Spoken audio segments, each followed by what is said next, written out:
Good evening, everyone. I'm calling the Board of Education meeting to order at 4 p.m. Trustee Hunt, do we have the establishment of a quorum? You have 4 or 5, Dr. Farouk. And do we have any public participation on closed session matters? I don't see you, sir. Okay, we adjourn to closed session at 4 p.m.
Good evening, everyone. It's my pleasure to call the Board of Education meeting to order at 5:30 p.m. And I'd first like to report on our closed session action. The board met in closed session relative to item C1, real property negotiations. As part of that discussion, the board, by unanimous vote of all of its members, approved purchase and sale agreements for the following properties: APN 211-233-004, Mary Jordan in the amount of $110,000, APN 211-233-003, Karen Williams in the amount of $100,000, and APNs 211-233-013 and -017, the terms of which will be made available on request if and when a purchase agreement is finalized based on the terms and conditions provided to our negotiator. And before we begin the agenda, I just want to acknowledge that our voting system is not able to function here at this site right now, so we will be voting by show of hands. And I also want to acknowledge our student board member sitting in for Ms. Haley Stevens, Deborah Alagbada. So welcome, Deborah.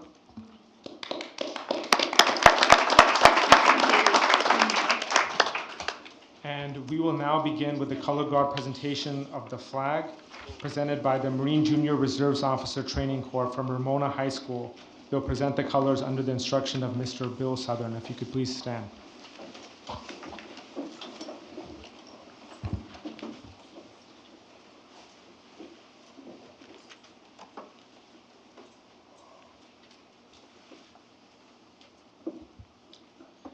And the pledge will be led by Ayana Eddington, a sixth grade student from Highland Elementary School. Oh, okay, third grade. It says sixth on. Sorry about that. Welcome, Ayana. Hi, my name is Ayana Eddington. I'm from Highland Elementary School. Put your right hand over your heart. Ready, begin. I pledge allegiance to the flag of the United States of America and to the republic for which it stands, one nation, under God, indivisible, with liberty and justice for all. You may be seated. Oh, colors are still here.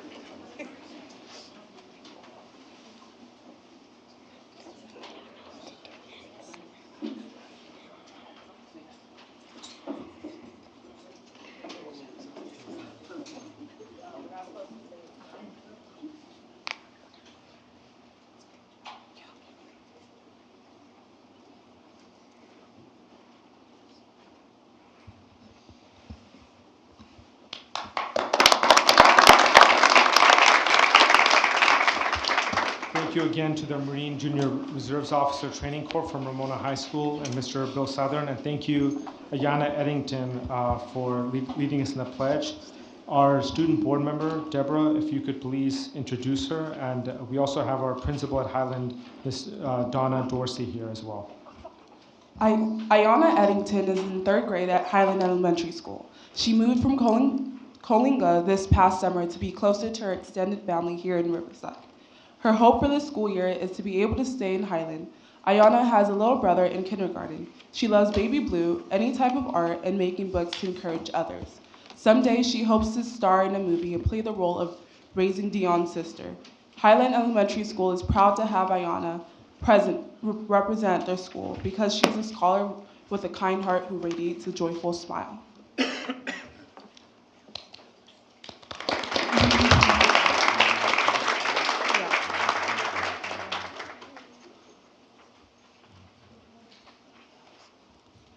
Ayana, do you have anyone that you brought with you today? Could you please introduce them? Amarion, Andrea, Sean, Alicia, and Lisa.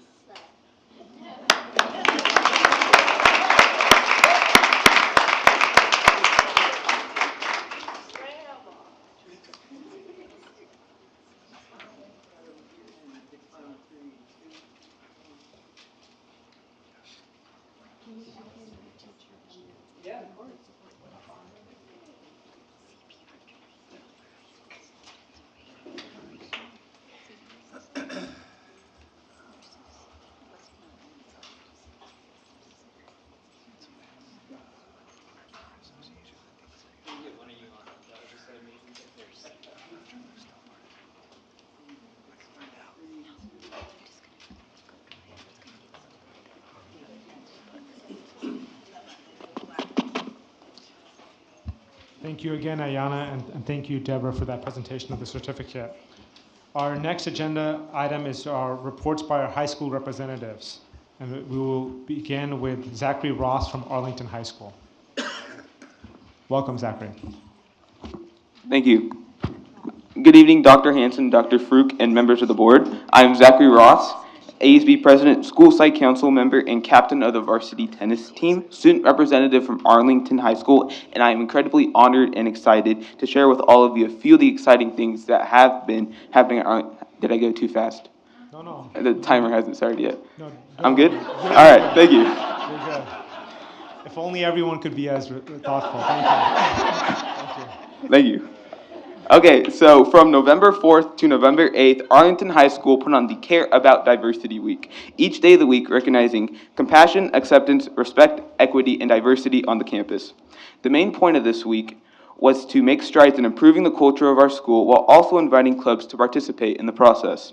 This allowed AHS students to see the variety of clubs on campus and encourage students to become members of them. For example, on Compassion Day, our AFJ ROTC handed out compassion cards to students across campus and posted uplifted messages all along the campus, displaying and encouraging students of our body to show their compassion to one another. Then, on Respect Day, members of the Pals Club worked with students at lunch to assemble a large puzzle outside the gym. And finally, on the last day, Friday, was our Pride Day, where members of Ballet Folklorico performed a dance inviting students to join them in their cultural dance at lunchtime. Next, we have office hours, which is still going very strong, mainly being used for extra academic support, but also being used for enrichment opportunities. In fact, once a month during the second semester of Arlington, we'll be using an office hour session to convene our Pride Council. Pride Council will be a student-led advisory council comprised of a representative from every fourth period classroom. They will discuss issues related to student achievement and the well-being on our campus and share these recommendations and input directly to Mr. Ibarra. This gives the students the opportunity to provide feedback and advocate for student-led change. Finally, Link Crew hosted an academic summit to directly help freshmen with failing grades. Each Link Crew leader was paired with a freshman to discuss their grades and tell them how they were failing the class. Then they worked with the freshmen to come up with a direct action plan to achieve a higher grade for the class. For example, an experience shared with me was a Link Crew leader sitting with a freshman that was failing majority of their classes. She was able to get the freshman to open up about his struggles in these classes due to their connection of playing basketball together at Arlington. Through this discussion, the freshman opened up about what he was struggling with, and the student and the Link Crew leader were able to come up with a plan to overcome these failing grades. Thank you for this opportunity. That's all I have to present on behalf of Arlington High School, and I'm excited to continue presenting for the board. Thank you. Thank you for that report, Zachary. Our next student representative is Hannah Thompson from Martin Luther King High School. Welcome, Hannah. Thank you. Good afternoon, President Farouk, Superintendent Dr. Hanson, and members of the board. I'm pleased to be reporting on behalf of King High School once again. At this time of year, King has a strong focus on the season of giving.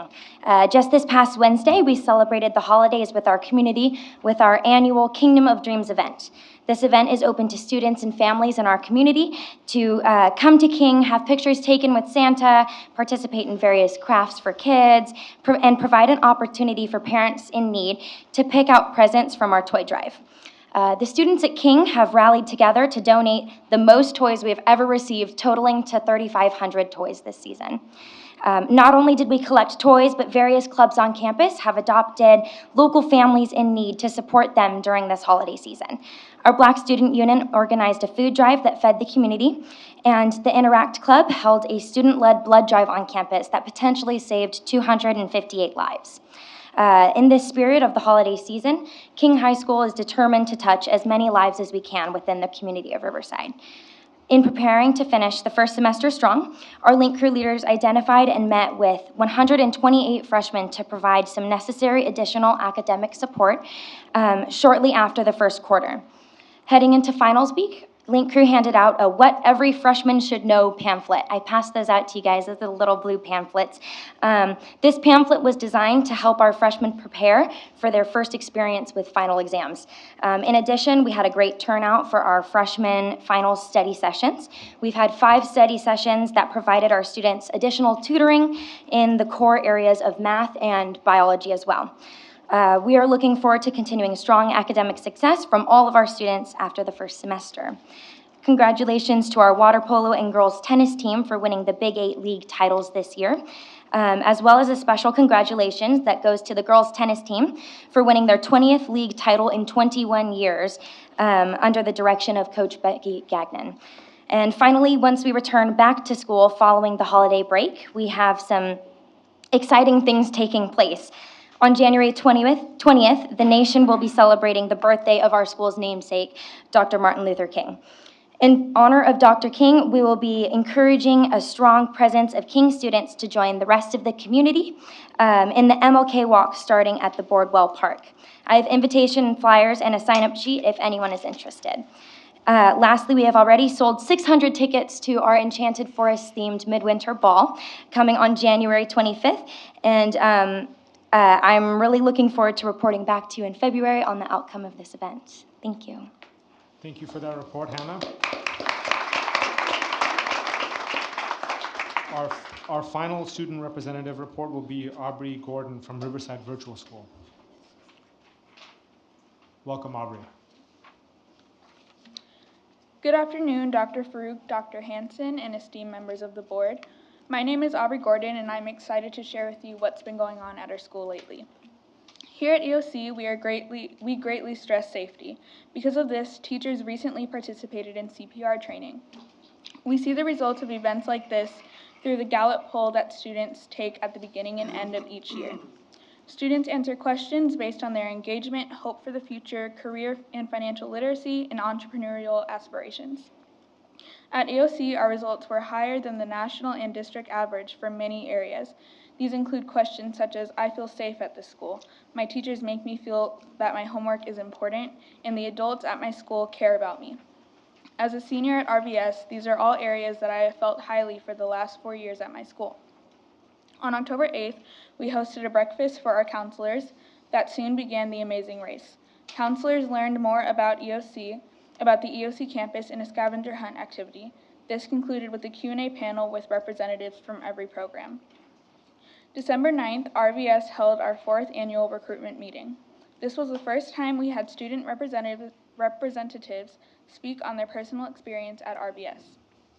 An 8th grade student and I were able to have a great conversation with different parents interested in the school and about how our program works. We find it very important to heavily involve students in our outreach and to be able to show current success stories and to have the opportunity to share from a student perspective. Every other month, we host heritage meetings. These are small events that bring students of color together.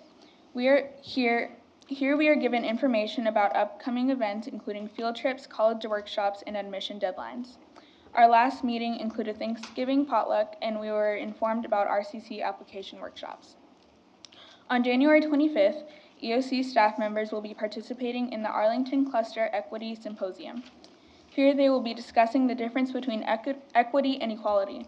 At EOC, students are treated fairly and with respect, but the learning environment is personalized to fully develop successful students. This is able to be done through the different programs and learning opportunities at our school. The teachers at EOC are heavily involved in the development of our school and students, and it is amazing to be able to see our school evolve. Thank you for your time. Thank you, Aubrey. Thank you, Aubrey, for that report, and thank you to all the student representatives for providing us the pulse on everything that's happening there. And I want to wish all of you guys happy holidays, and I know you guys have homework and other things to do, so you're welcome to leave if you want. And then also that extends to our Ayana Eddington as well and her family. So thank you guys for being here. Trustee Mr. Alger. President, I would like to make a motion to make a slight change of agenda. I move that we put item R2 to be placed before the action items. Okay, motion by Trustee Alavi, Second. second by Trustee Hunt. If you're in favor, please raise your hand. Okay, motion unanimously carries. Thank you, Trustee Alavi. Our next agenda item is our ceremonial signing and action between Cal Baptist University and Riverside Unified School District. Ms. Lynn Carmondale. Good evening, Board President Dr. Farouk, Dr. Hanson, and esteemed board members. Tonight I have the privilege of making a recommendation to the board to authorize Dr. David Hanson, the district superintendent, to sign a partnership memorandum between Riverside Unified School District and Cal Baptist University. This is an opportunity with nearly 42,000 students being educated in our classrooms every day to have Riverside Unified School District guarantee that preparation and continue that preparation and eligibility for Cal Baptist University. We would ensure that our students meet the eligibility requirements of having a 2.5 A through G completion, and they will also be expected to apply to FAFSA, which is financial aid, and have filled out an application. Cal Baptist University has generously guaranteed that if they do so, their application fee will be waived. Through this agreement, they will receive a $10,000 scholarship per year, which, of course, as a math teacher, comes out to $40,000 in savings in their education. They do get the guaranteed admission if they meet the eligibility requirements. And what's kind of neat is they give support to parents and students in the application and financial aid, as well as a lot of family engagement opportunities that they're guaranteeing as well. So at this time, I'm going to introduce the dignitaries from Cal Baptist University, and starting with Taylor Neese, who is the Dean of Admissions. And I want to commend him as well as our own staff, Jorge Perez, because they are the ones who did the nuts and bolts of this agreement. So thank you again. Additionally, I'd like to introduce Kent Dacus, the Vice President of Enrollment and Student Services. And then Dr. Ronald Ellis, President of CBU, and he would like to come up and say a few words.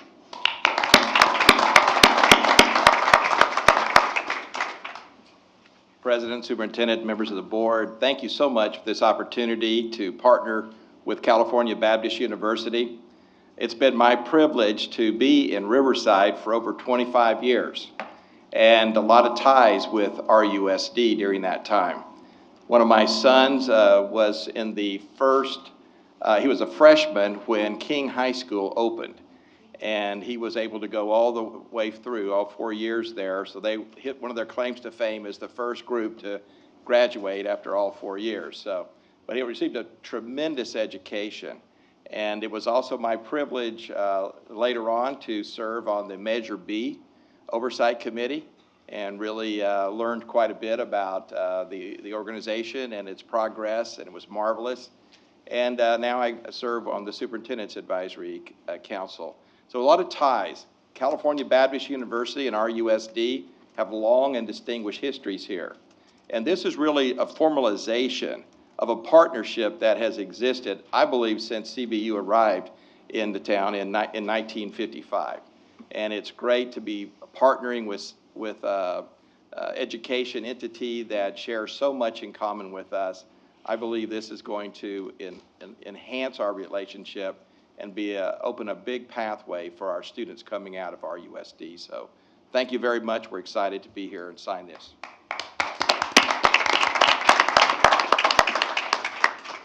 So if I could get the board to take action at this time, and then we'll move forward with the signing. Okay, motion by trustee Dawson, second by trustee Lee. Does anyone have anything that they want to say before we vote on it? Okay, all in favor, please raise your hand. Okay, motion unanimously passes. Dr. Hanson, do you want to do the signing itself? Okay. I think we'll all stand behind maybe after.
Again, thank you for this great partnership and allowing our students to have the opportunity to have a purpose-driven life. Thank you at CBU.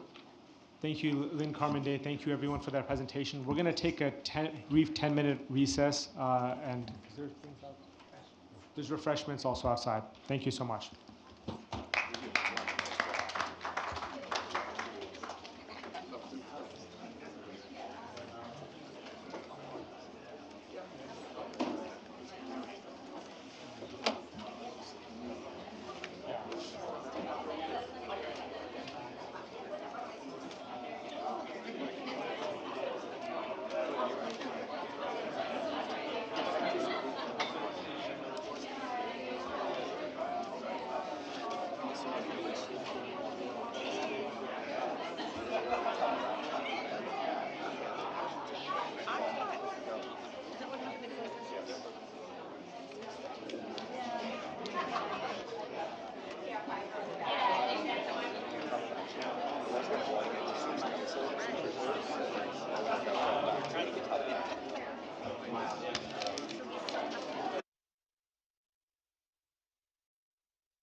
We are starting the meeting in 2 minutes.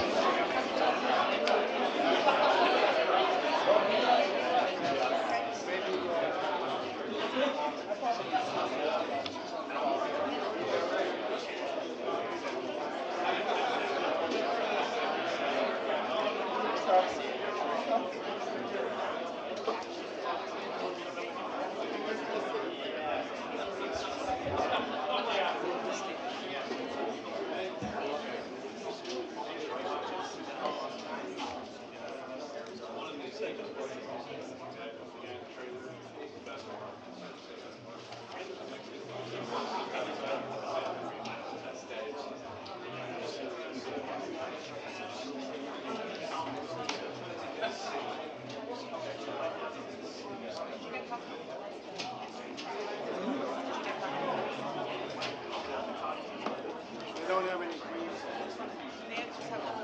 I can't use that. I call that white death. All right. You can do it just yeah, I had a couple black. I had a couple black. But I can't, you know. You ready to start? Cut a hole in this.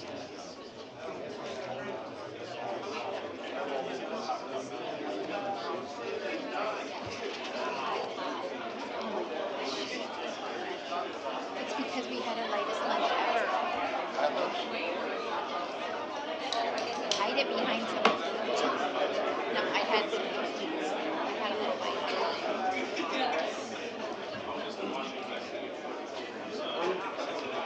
Are you done? Yeah, I'm good. Too many people.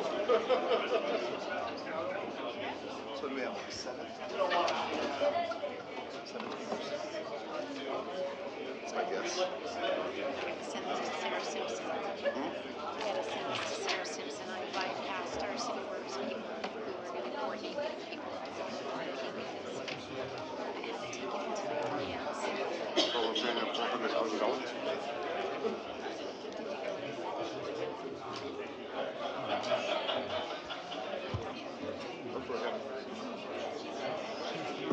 That's crazy.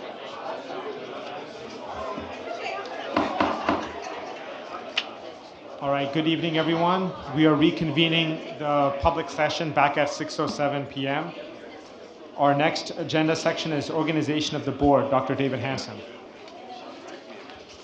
Thank you, Dr. Farouk, and good evening, everyone. At this time, I will preside in conducting the elections for the office of president. This is our reorganization annual meeting. Would any board members like to make a nomination for president this time? Mr. Hunt? Yes, I'd like to put in nomination the name of Kathy Alvey, our current vice president and dean of our board. And I've served at least 3 times with Kathy as president, and she's wonderful in that leadership role. I nominate Kathy Alvey. Is there a second? Mr. Lee, we have a nomination and a second by a nomination by Mr. Hunt, a second by Mr. Lee for I call a close nomination. For Kathy Alvey as president. Are there any other nominations? With that, take a vote at this time by the raise of hand. Okay, very good. Congratulations. At this time, our newly elected board president will preside in conducting elections of vice president and clerk. Thank you very much. Thank you. At this time, I will preside in conducting the election for the office of vice president. Would any board members like to make a nomination at this time? Mr. Hunt has been nominated. Do I hear a second? Second. Dr. Farouk, a second. Any further nominations? If so, I'll close the nominations, and hearing no further, we'll now take a vote. All those in favor of Mr. Hunt for Vice President? That's unanimous. And congratulations, Mr.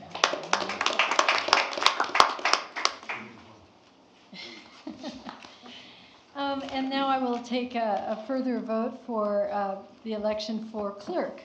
Would any board members like to make a nomination at this time? I'd like to put in nomination the name of Brent Lee. Brent Lee. Do I have a second? Brent Lee has been nominated and second. Any further nominations? If so, they're hearing no further nominations. Let us take a vote on Mr. Lee for clerk. And that is unanimous. Congratulations.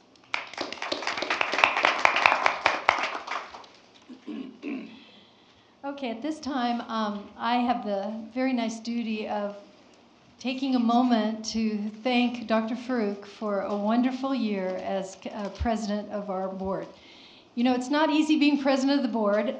You have a lot more duties to fulfill. You have a lot more events to go to and a lot more responsibility that falls on his head, and he has done a wonderful job of that. And we're very proud of the job he's done, the professional way he's handled the board this year. And so on behalf of the board, we would like to make a presentation.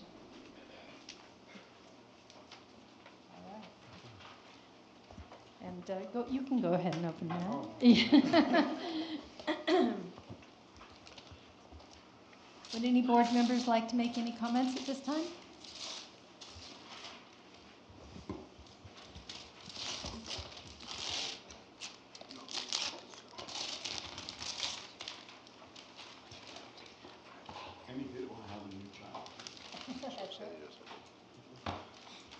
It is a scrapbook of his year with pictures of all of his years as president. So, congratulations.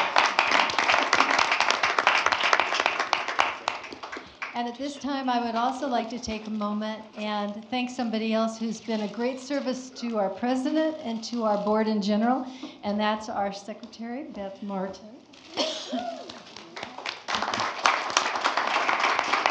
On behalf of the board, we would like to acknowledge all the work that she does, keeping us organized and on top of things. So thank you, Beth. We appreciate that very much. And we are going to take now a 2-minute break, just 2-minute recess, as we switch and swap chairs and plaques and names and seats. So just 2 minutes, please. I stay here.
Okay, thank you for letting us do that little bit of housekeeping. I appreciate that.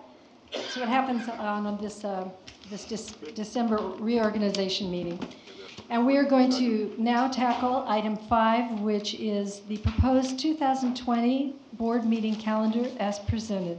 Dr. Hanson? Yes, as you mentioned, this is the calendar of meetings for 2020. Just to bring a couple of things to the board's recognition is on March the 10th.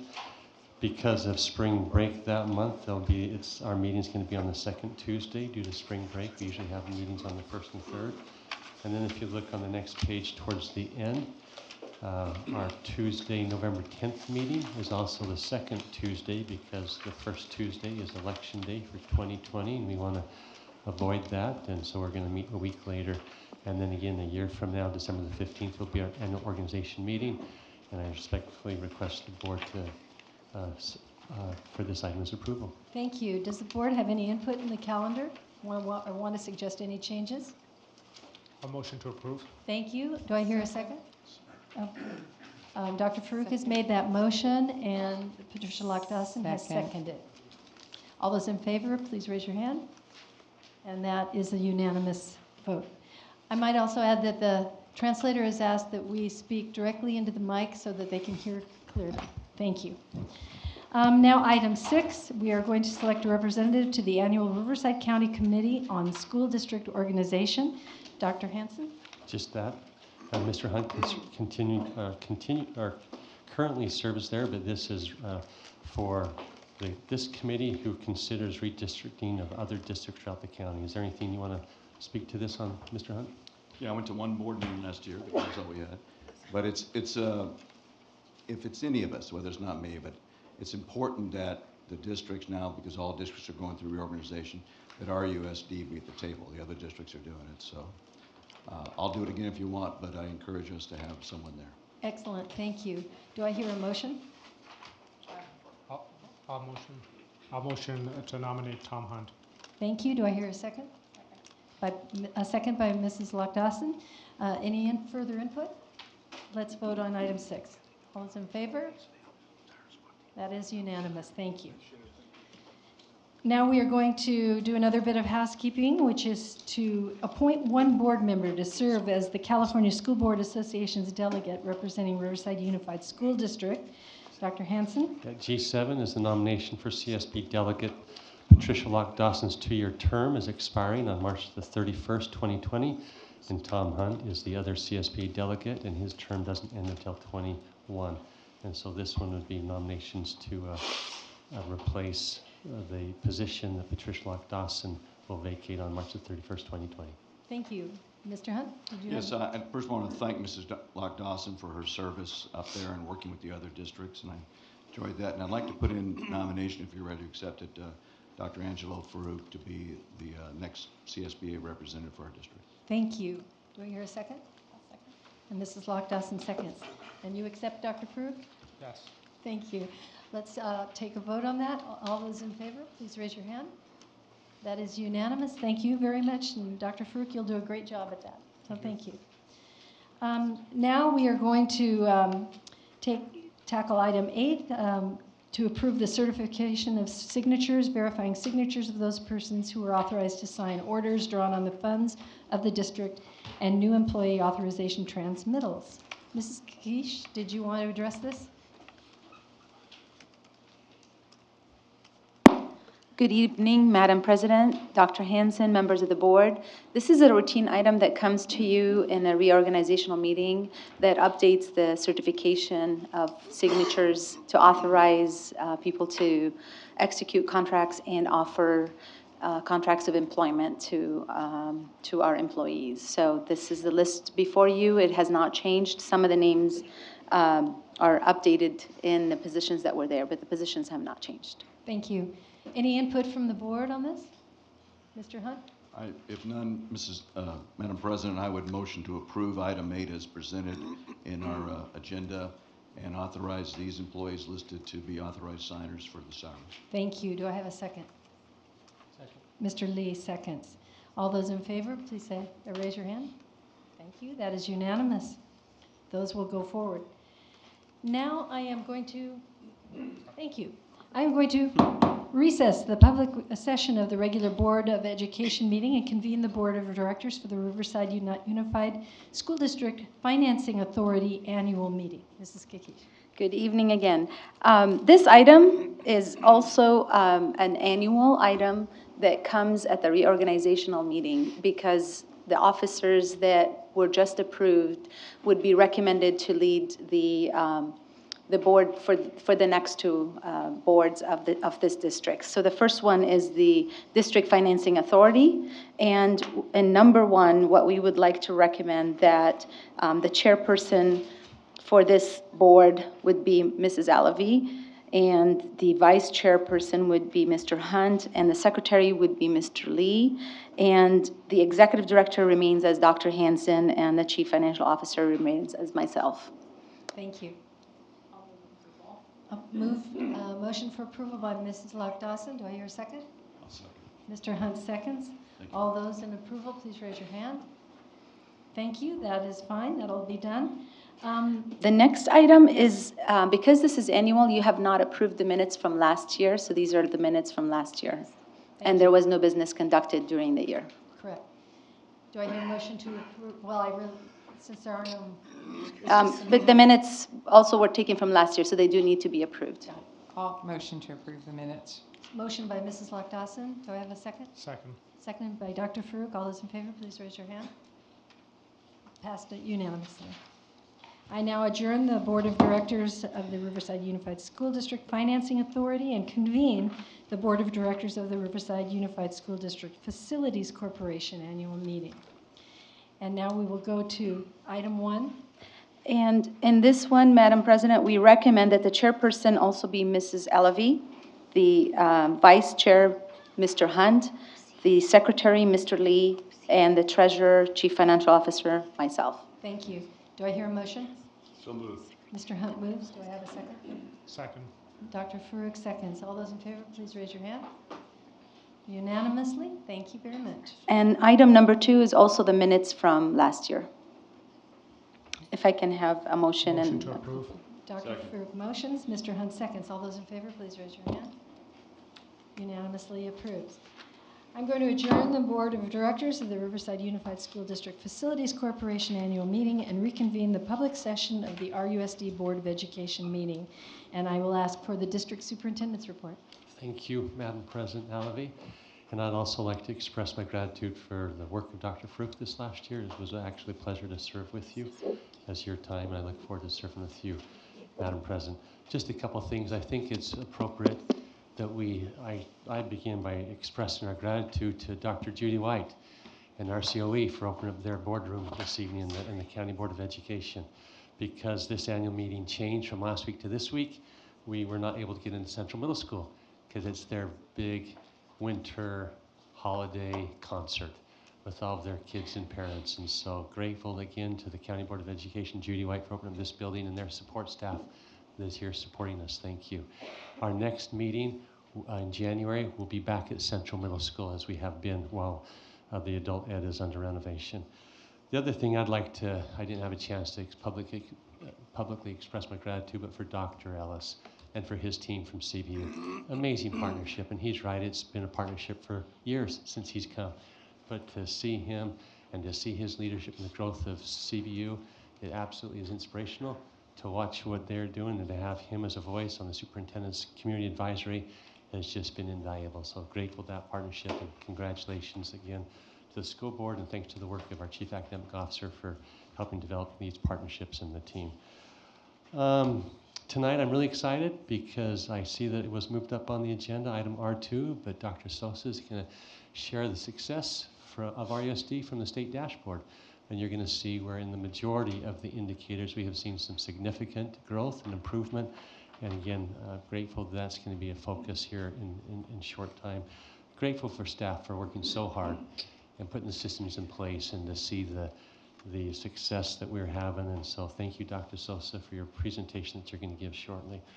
The other thing that I'm sure you've heard about, very grateful for the Los Angeles Clippers and our very own two-time NBA champion and two-time MVP of the finals, Mr. Kawhi Leonard, who generously donated backpacks to every student, all 42,000 students across our school district this week. Matter of fact, those backpacks are going home this week. They've been delivered, and they're going to continue to be delivered. It's a lot to get thousands of backpacks out, as they just showed up last week. And I know we had a chance to share that with you in the mail out, but you know, kudos to the success of Kawhi Leonard, certainly remembering his alma mater as he graduated from King High School. And it just isn't RUSD, he's done the same thing from Moreno Valley, where he also attended grades K through 8. And so very proud of him, and grateful to the Clippers and Kawhi for being so generous this time of year. I'd like to ask our Chief Academic Officer, Ms. Carmen, to give a brief update. I wanted the board to know about a really neat event that North High School is putting on. Their Black Student Union and Heritage Program are taking students on a historically Black college HBCU tour, some February 9th through 13th. Headed by the BSU advisor and North High School teacher Tamara Frazier, the trip will provide about 20 students the experience of school culture with tours led by North High School graduates. They will be visiting Spelman College, Morehouse College, Clark Atlanta University, and Tuskegee University. I think what's really neat about this too is they have inspired us as a district to look at taking students across the district on a Footsteps to Freedom type of trip and a HBCU visit, so that all students in our district might have the opportunity. So we're thankful to North and we're excited to hear about their trip. Additionally, through our professional growth systems, we're holding our mid-year review panel, and there's about 23 professional growth teachers participating. They're year 1, year 2 induction teachers or interns. We have, that's at about 14% of the 174 year 1 and year 2 candidates.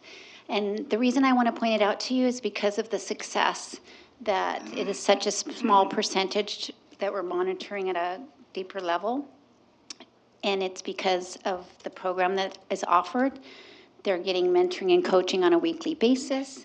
Teachers are modeling for them, and that coaching has made a difference. Thank you.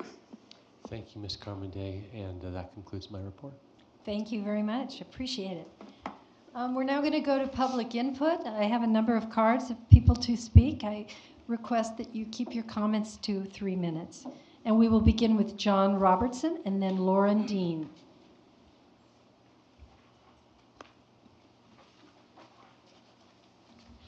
Good evening, President Alavi, trustee members, Dr. Hansen. I'm here tonight for 2 reasons. I want to express my appreciation of community support for the upcoming first robotics competition, which kicks off January 4th. And I would like to extend an invitation to all RUSD high schools students who may be interested in getting involved. FIRST Robotics is a worldwide phenomenon supporting hands-on application of science, technology, engineering, and math for our students. Our teams compete in an international high school robotics competition that gives students real-world engineering experience.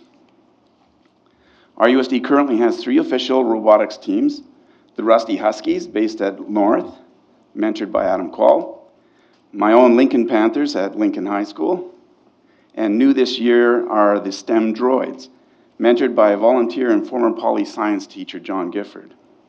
The STEM Droids team already combines students from Poly and the STEM Academy, and John Gifford wants to make it clear that students from Ramona, Arlington, and King, indeed all RUSD high schools, are invited to take part in the STEM Droids team. I can vouch for what a great opportunity it can be for students to work with Mr. Gifford, who helped Lincoln Panthers team get up and running last year, and we had a great experience.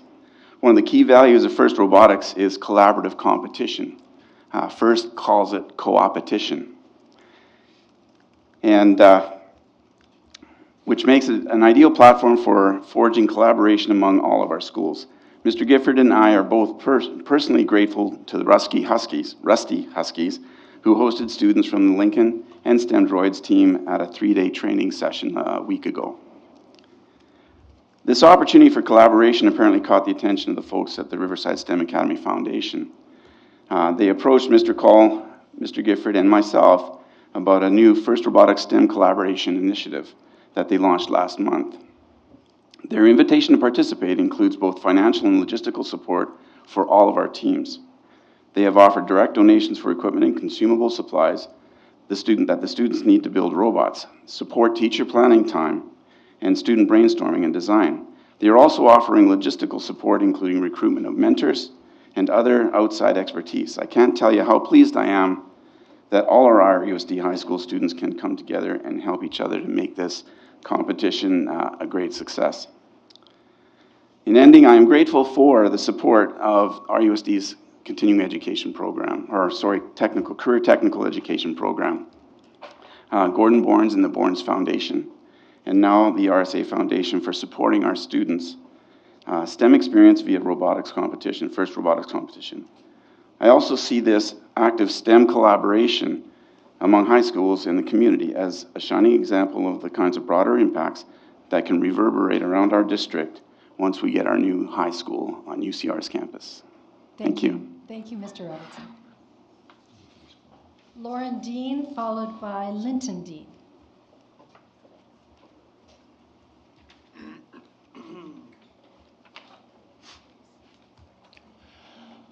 At the last board meeting, there was a huge presentation about the district's work toward equity. Let's be clear, the STEM high school boondoggle is not that.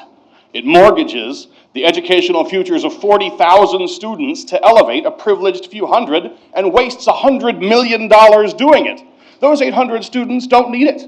They'll be children of wealth from families of privilege with actively engaged parents, exactly the kinds of families that become political donors. That's really what this is about, isn't it? And the STEM high school boondoggle allows privileged families to self-segregate their kids right out of the mainstream schools. That's the exact opposite of equity. Given that, I speak today to those to my immediate left and right. You, actual employees. You who run the daily operations of the RUSD. You who spend many hours developing reports and action plans regarding equity. I call on you to stand up for what you claim to believe. The political creatures sitting across from you don't care about the kids, not one little bit, and they will ride craven political boondoggles like the STEM high school all the way home. It's in their nature. They're politicians. But you are the ones who will be left holding the bag long after these people are gone. You'll be the ones who will have to face open mutinies from your high school math and science departments. You'll be the ones taking the angry phone calls. You'll be the ones enduring endless union complaints. You might think everything's okay and you have a good relationship with the teachers you purport to manage, but wait until they realize how completely you've sold them out. You are dangerously complicit in the STEM high school boondoggle, and your teachers will hate you for it. This can get bad, and you'll be the ones at the center of it. You have an opportunity here. This is your chance to be the heroes that your teachers need you to be. You, to my immediate left and right, could strangle the STEM high school boondoggle right now. You could end this thing. The motto of the RUSD used to be every student, every day. Somewhere along the line, though, every student seems to have stopped mattering. Now the motto is be extraordinary. I implore you, do both.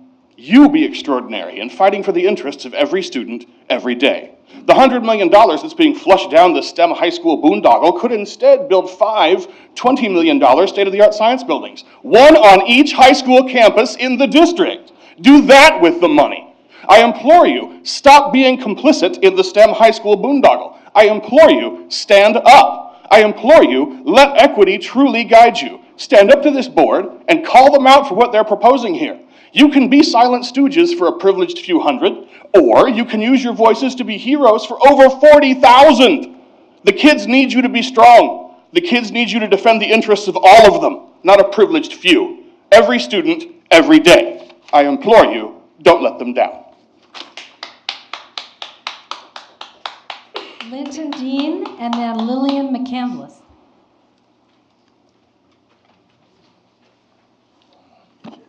This is way too short.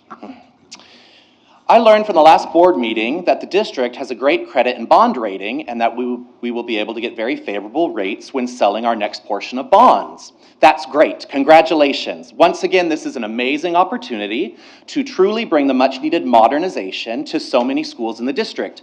But let us remind ourselves of what modernization is and what it is not. Modernization of a school is not new carpet, paint, and a projector. Modernization of a school is not new landscaping. Modernizing a school involves tearing down and rebuilding some structures. Modernizing a school involves changing the layout of a facility to better serve the styles and needs of the 21st century student, as in build classrooms that can truly seat 36 students comfortably. Modernization is messy but necessary. If the design plans drawn up for the future STEM school reflect all your hopes and dreams of a school of the 21st century, then that is what must be done at all the high schools of Riverside Unified School District. If you can accomplish that while spending $66 million of Measure O money on a STEM high school, then great. Show us the transparent accounting that proves it. But if you cannot modernize the existing schools to the level of your pet project STEM school, then you are violating the trust of every family that sends their students to those high schools. How dare you? How do you sleep at night knowing that you have dilapidated schools under your responsibility and yet move forward with building a new high school when one is not needed? Building a new high school building 5 minutes from another high school is sheer madness. Everything the board has touted that STEM will do for students is 100% achieved at its existing high schools if you poured $66 million into them. STEM is nothing special. Its students are no more special than non-STEM students. They are not smarter. They are not more gifted. STEM equals one thing: more homework. The only reason parents send their children to the current STEM academy is because they want their children to go to school with honors students. Only. It is the only reason. GATE classes, honors classes, AP classes, IB classes offer students the same high level of curriculum and rigor that any class at STEM could offer, and could have the same university partnerships. When are you as the board going to truly fight for what is right and stop deceiving yourself with your own honeyed words and forced adorations of each other? When is the now ex-board president going to, quote, prioritize the advancement of equity and access to opportunities for diverse students? Words taken directly from his bio from the district website. Lillian McCandless, followed by Dale Kinnear.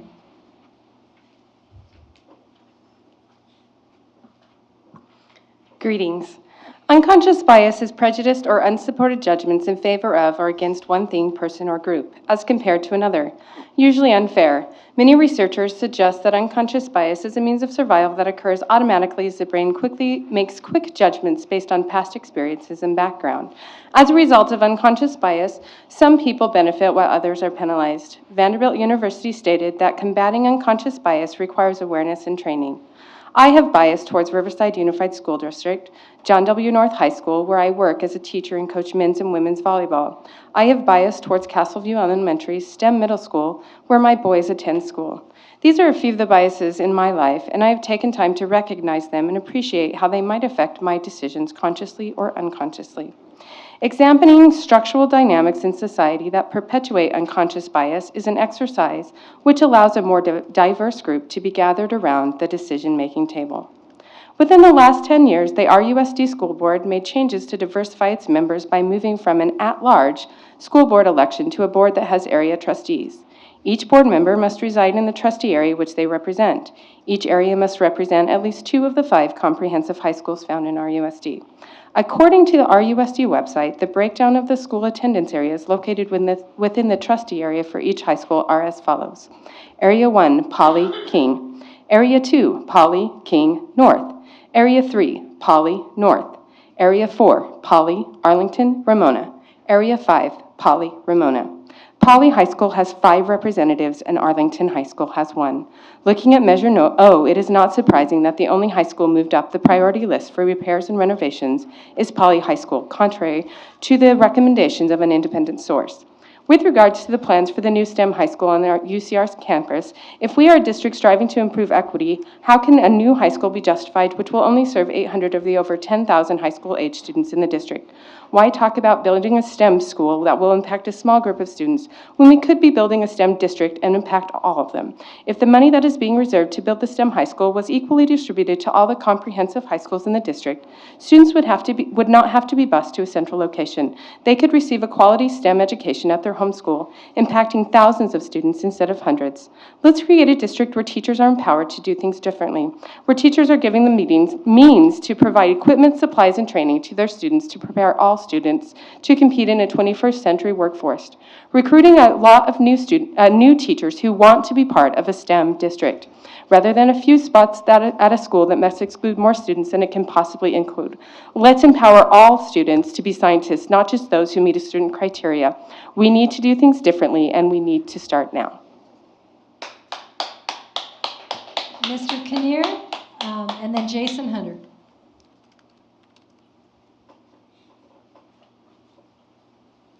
Thank you, Mrs. Alley, members of the board, Dr. Hanson. As you are well aware, the California Public Records Act requires district records be made accessible to the public upon request. In some ways, there are similarities in purpose when you compare this right to information to the work of the Independent Citizens Oversight Committee required by the passage of Bond Measure O. They are both important to safeguard the accountability of government to the public. The California Public Records Act requires government records be made accessible to the public upon request. When an agency receives a request to inspect a to inspect a record, they must promptly make the information available. On October 8th, I requested a copy of all RUSD purchase orders and warrants for the past 24 months for Stater Brothers. Even with my follow-up requests on 10/31, 11/18, 12/4, and 12/11, I'm still waiting for this and other information. I ask board members, how much longer should I wait before you might consider the district response and reply, or the district's reply that we should be prompt? Second topic. I admit that I've been out of the loop, having retired over 8 years ago. Although back then we were very concerned about our college-going rates and the preparation of these students for success in their university studies, we were also focused on the needs of students entering the workforce immediately after high school. While we increased the academic expectations for these non-college bound students, we also eliminated many vocational education classes and training. We knew we needed to raise the academic bar, but the loss of vocational education courses promoted a lack of motivation and purpose for those who are not going to the university. I'm now shocked to see RUSD using limited career technical education funds on students who are well prepared for study at the university level. In fact, you just approved spending over $6 million of these limited vocational education dollars on STEM and the new high school. You'll justify the dollars spent saying we're preparing students for tomorrow's jobs.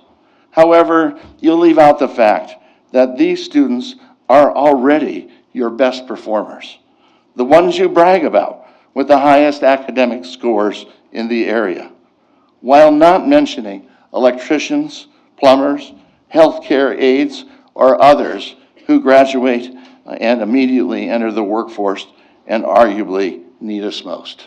Thank you. Jason Hunter, and then Tony Perez.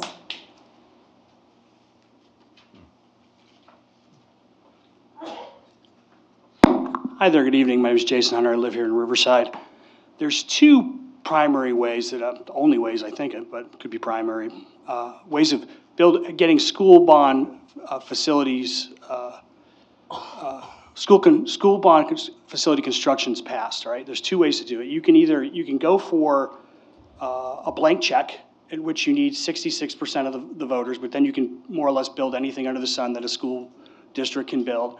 And then there's a second path, which is Prop 39, which lowers the threshold to 55%, but you have to give up three things back to the community, okay? There's three checks on that, right? Number one is you have to have independent financial and performance audits. Number two is you need an independent oversight committee. And number three, you need a specific project list. And what I'm concerned is that the district made a choice at a certain point in time back in 2016 to go for the lower threshold. But it's really not living up to its obligations to the community on ensuring that that social compact is met, and it's kind of kicked out two of the three legs of the stool, ensuring accountability to the public for how the money is spent. And the two legs they've kicked out are the specific project list and the Independent Citizens Bond Oversight Committee. So I'm going to talk about them briefly, and I may come back up here and talk again when that item is brought up for discussion. But number one is you need to have a certified project list, and that project list has to be certified for class size reduction, safety, and technology improvements within the ballot language proposition. The only thing where you have in the ballot proposition for Measure O is the 2016 Master Facilities Plan. And I can tell you, I've looked at it 100 times. There's none of the new schools mentioned in there. There is a STEM high school, but it's located on the campus of the existing Riverside STEM Academy. The new schools are not mentioned at all, and that is your specific project list. So that concerns me, number one. Number two is the Independent Citizens Oversight Committee. Now, I serve on that committee. I know what independence is, and it's not the definition that we've been given by the school district's lawyers. It's freedom. It's freedom. It's lack of control by the person you're supposed to be overseeing. We have rules and that are totally antithetical to being independent of the district. I believe that we are coerced, manipulated, influence exerted over by the district at every single one of our meetings. And if we can't get independence on that committee, then I would suggest we stop spending all Measure O money altogether. not just on the new schools. We need our own lawyer. We need to be able to write our own rules. We currently, in our own rules, I want the public to really get this, we have rules that say the board, who we are supposed to be charged with overseeing by the state legislature, can actually remove any member at any time for any reason. That's totally ridiculous. It's inane. And I'm going to bring that to the community's attention. It needs to change. Okay, so we need to get back. You made a social compact with the public 3 years ago, and now the district does need to live up to it. Thank you very much. Mr. Perez, and then Letitia Pepper.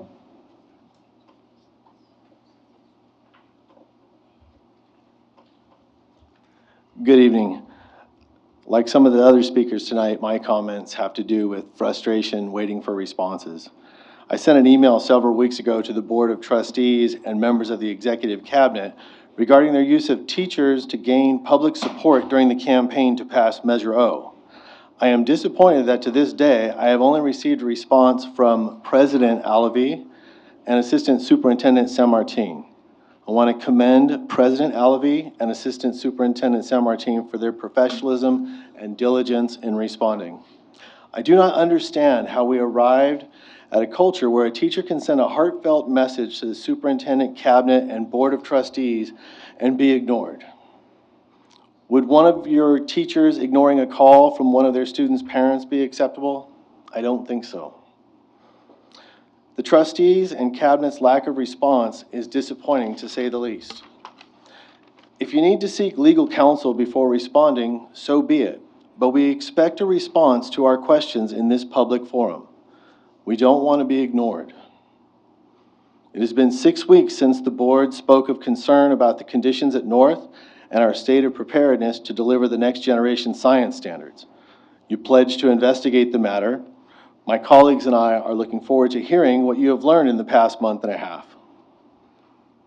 At the conclusion of this comment period, would you please respond to the group and share with us your findings and what the Board of Trustees is prepared to do in response? The board has been told that the rollout of the NGSS was an ongoing process and that we are making progress. We are making progress. The Board of Trustees needs to understand that regardless of where RUSD is in its rollout process, the state has already adopted the new standards and our students will be held accountable this year. This will be reported on our dashboard as well, as you are well aware. We need your support. In conclusion, I would like to personally wish all of the hardworking employees of Riverside Unified a Merry Christmas and a successful New Year. We look forward to hearing your report. Thank you. Thank you. Ms. Pepper, and then Rich Davis.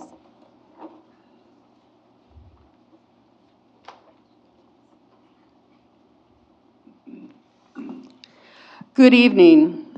I'm glad to be here on an evening when so many people have brought up Measure O and the misuse of money in this public comment period.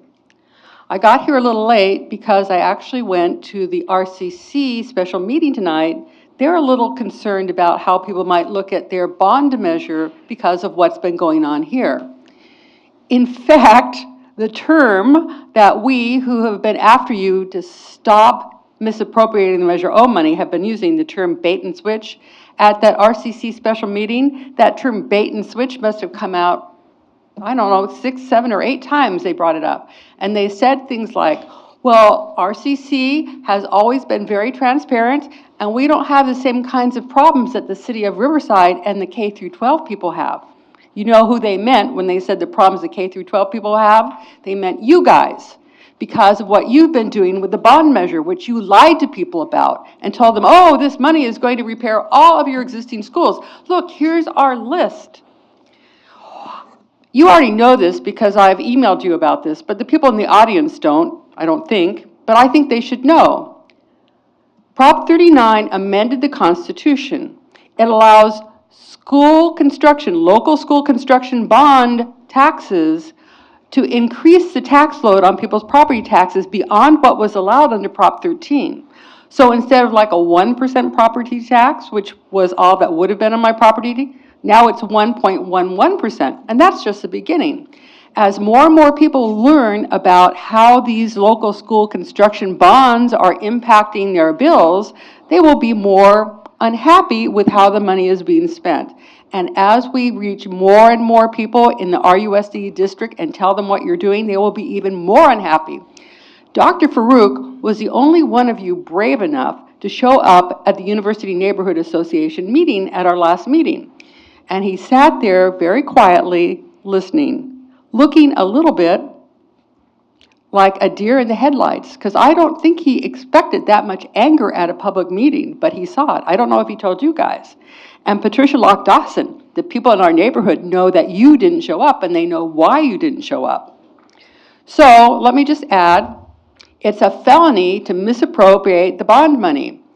And Ms. Kakish said if they were doing anything illegal, I'd sue them. But I told him no, because I can't prosecute people for this. We'll have to get the DA to prosecute you. And as I mentioned before, there is no statute of limitation for misappropriation of public funds. And I found a case where a guy was prosecuted 20 years after he stole public money. So I think you should back out of this deal while you still can. Thank you. Rich Davis, and then Kevin Dawson.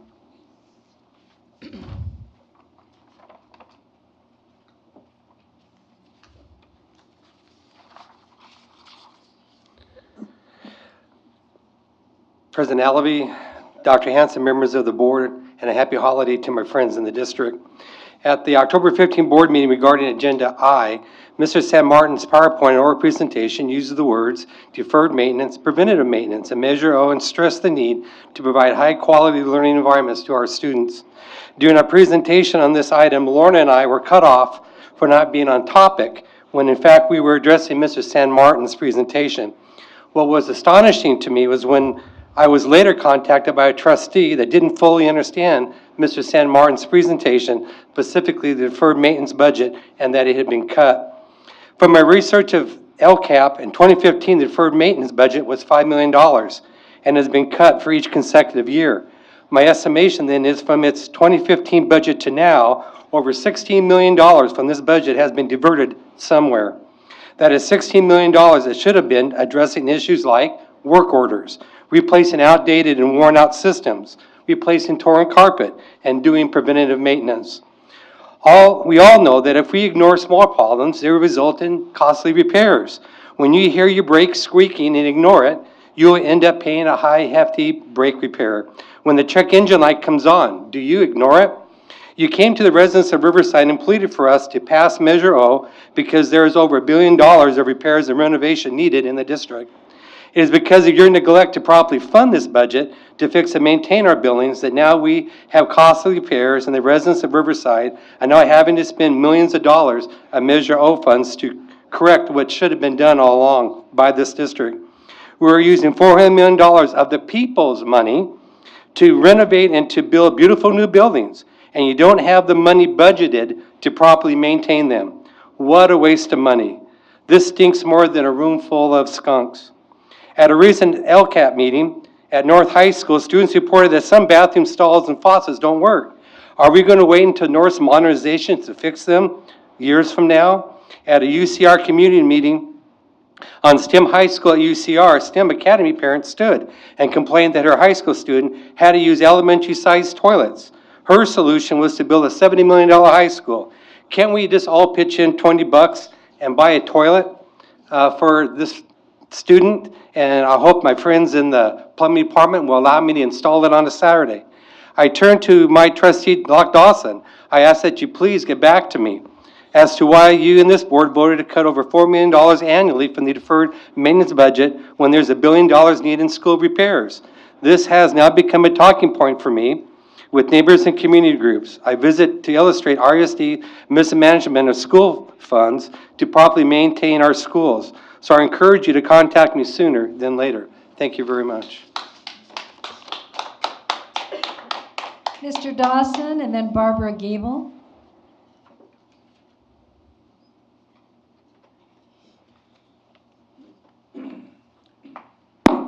Good evening. My name is Kevin Dawson. I'm from Ward 2.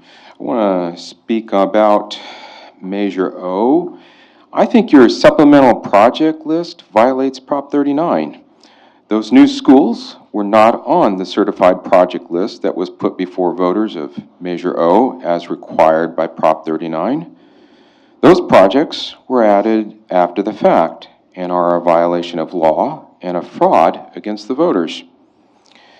Recently, district staff attended the University Neighborhood meeting, and I talked about that issue with your chief business officer.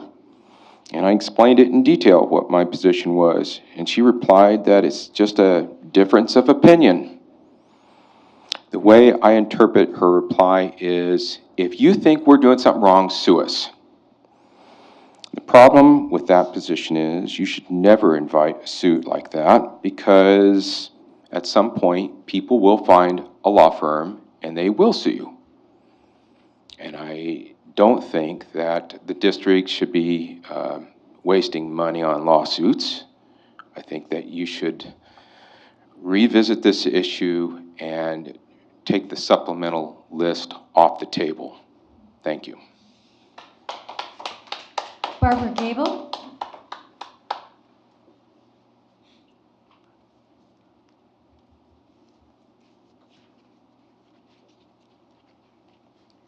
Hello, my name is Barbara Gable. I am a neighbor of UCR.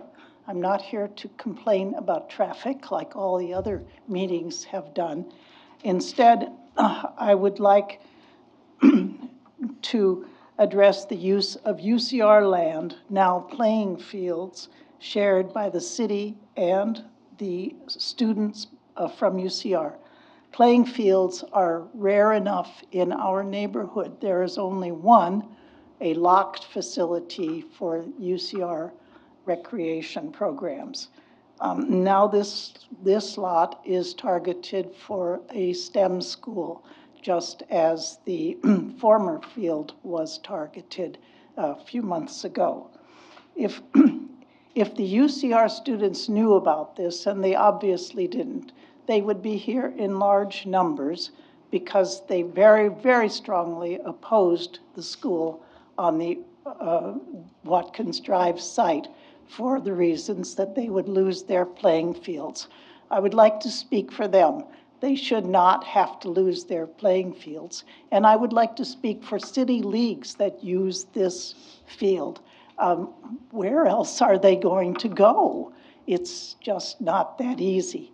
As far as Measure O money, I'm not that well informed as many other people are here, but my children did go to North High School about 40 years ago. The same portables that served them then are still in place, and now the plumbing is falling apart, I hear. So it's time to upgrade North High School. Yes, I know it's on the list in some years, but they need the STEM facilities. STEM facilities should be spread throughout the city, not concentrated in a small neighborhood at the very edge of the city. Thank you. Thank you, everyone. We will now move on to district group reports, and I am sorry to say that Mr. Dan Rudd is not able to be here tonight for personal reasons. Is there another CSEA representative?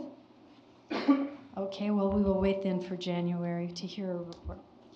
And now I will ask for Mrs. Mary Beth Loyal to come up, President of the Riverside Council Parent Teacher Association.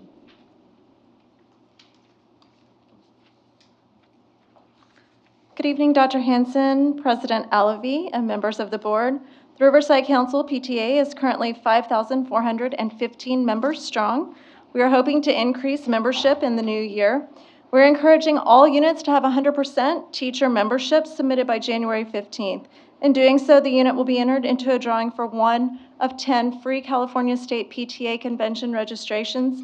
It is also impactful for teachers to join the unit PTA to show support for the volunteers who work to provide enriching experiences for students. December 3rd, Riverside Council PTA forwarded to 23rd District PTA 24 Student Award of Excellence Art entries. The 16 RUSD schools participated in the Reflections program with close to 500 total entries in categories of visual art, film production, music composition, dance choreography, literature, and photography. The Riverside Council PTA Reflections Awards ceremony will be held Tuesday, February 25th, here, or not here, at Central Middle School. We've moved. The doors will open at 6 p.m. The National Congress of Parents and Teachers, later to be known as the National Parent-Teacher Association, was founded February 17, 1897. Our PTA Founders Day celebration will be held at Magnolia Elementary School on February 19th from 9 a.m. to 11. We hope you can join us for both events in February.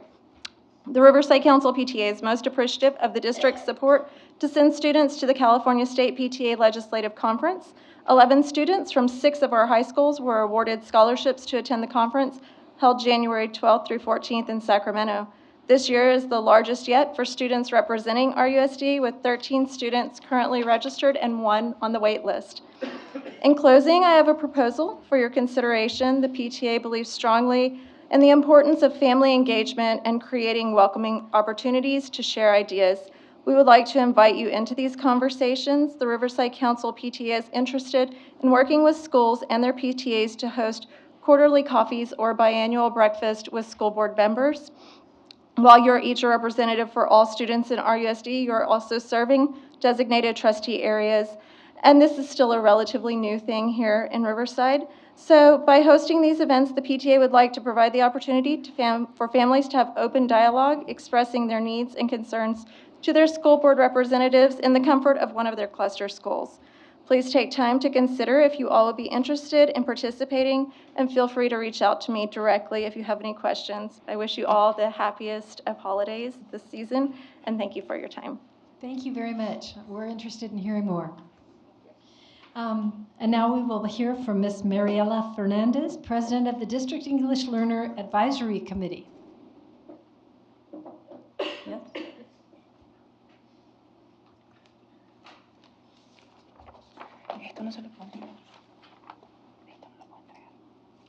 Can she give this to you? Sure. Okay. Yes, absolutely. Okay.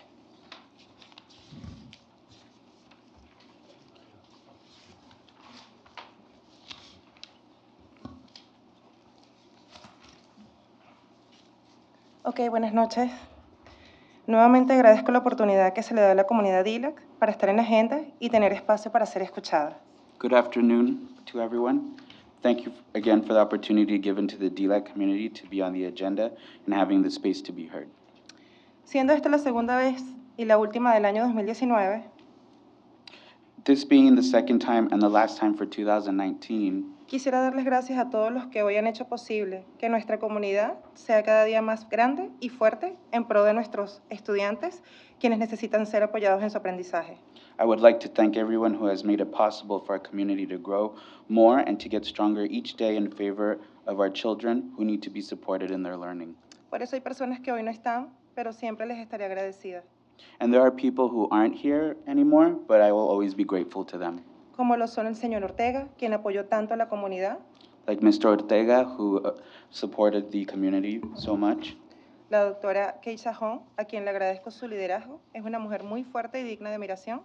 Dr. Holmes, to whom I thank her for her leadership. She's a very strong woman, worthy of admiration.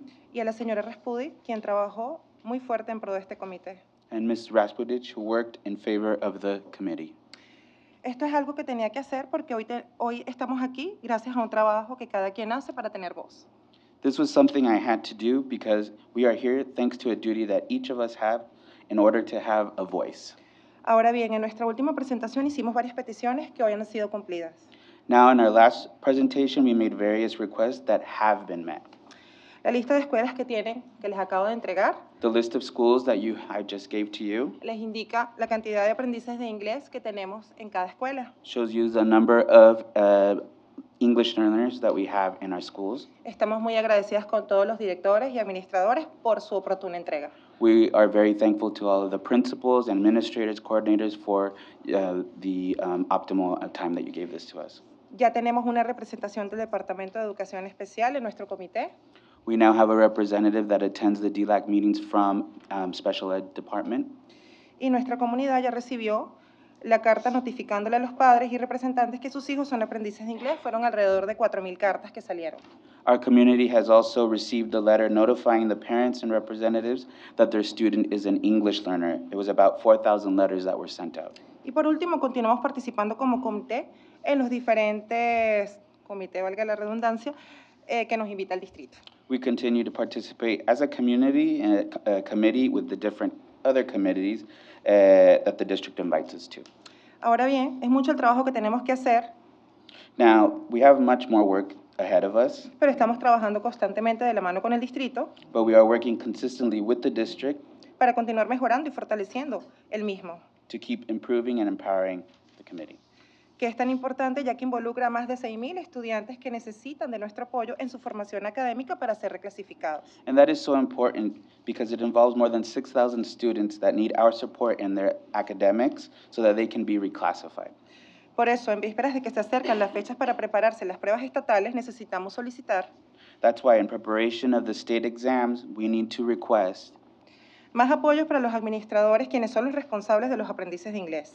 more support for administrators whom are responsible for the English learners. Porque cuando hemos ido a diferentes escuelas, escucho cómo los maestros, And because we've been to so many schools, I hear how the teachers, en su mayoría, tienen hasta más de 300 estudiantes a su cargo. the majority have about 300 or more students that they're in charge Y of. no obstante, tienen muchas otras materias que dar. And apart from that, they have other subjects that they have to provide. Creo que es hora de apoyarlos con más recursos I think it's time to support them with more resources. y se me ocurre que deberíamos de preguntarles cuáles son sus necesidades.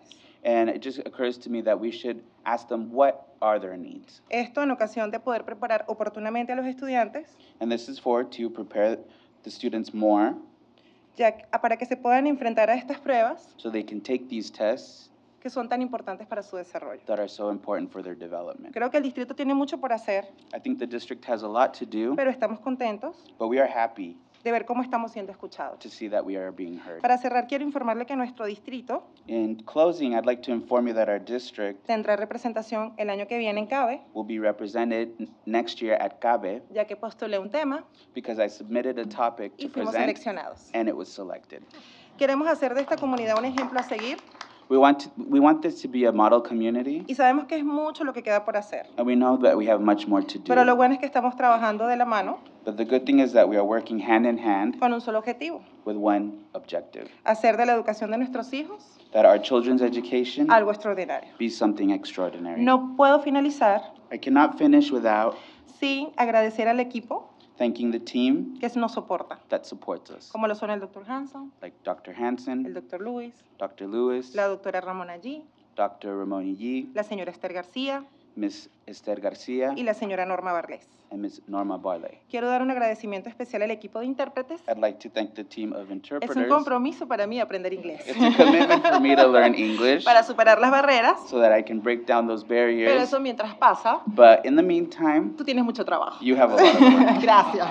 Thank you. Por último y no menos importante, And finally, last but not least, gracias al Dr. Farouk thank you, Dr. Farouk, por su participación en nuestro comité. for your participation in our committee. Fue muy importante porque la comunidad sintió mucha empatía, It was very important because the community felt that empathy porque viene de una familia de inmigrantes. because you come from a family Y of la mayoría de immigrants. todos los que estamos ahí And the majority of all of us in that committee, somos inmigrantes. we are immigrants.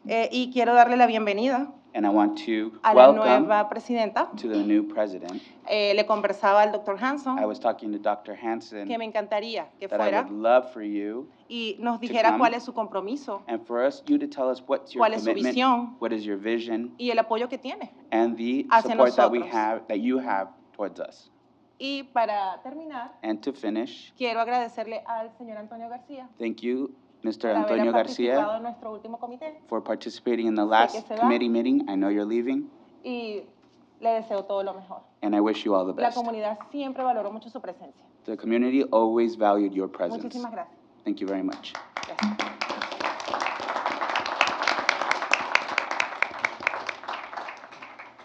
Thank you very much. Now we're moving on to our subcommittee reports. Our first subcommittee will be the Marketing Communications Subcommittee. Do you have a report, Mrs. Lockdawson? Just a brief one, very quickly. It's been a little bit since we met. Mr. Lee and I are on the Board Marketing and Communications Subcommittee. And we heard a report from our consulting firm that was looking at they did a survey of our students and our parents and our families.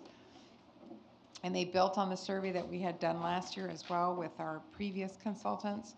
And they wanted to better understand sort of what the emotional pull and what the emotional,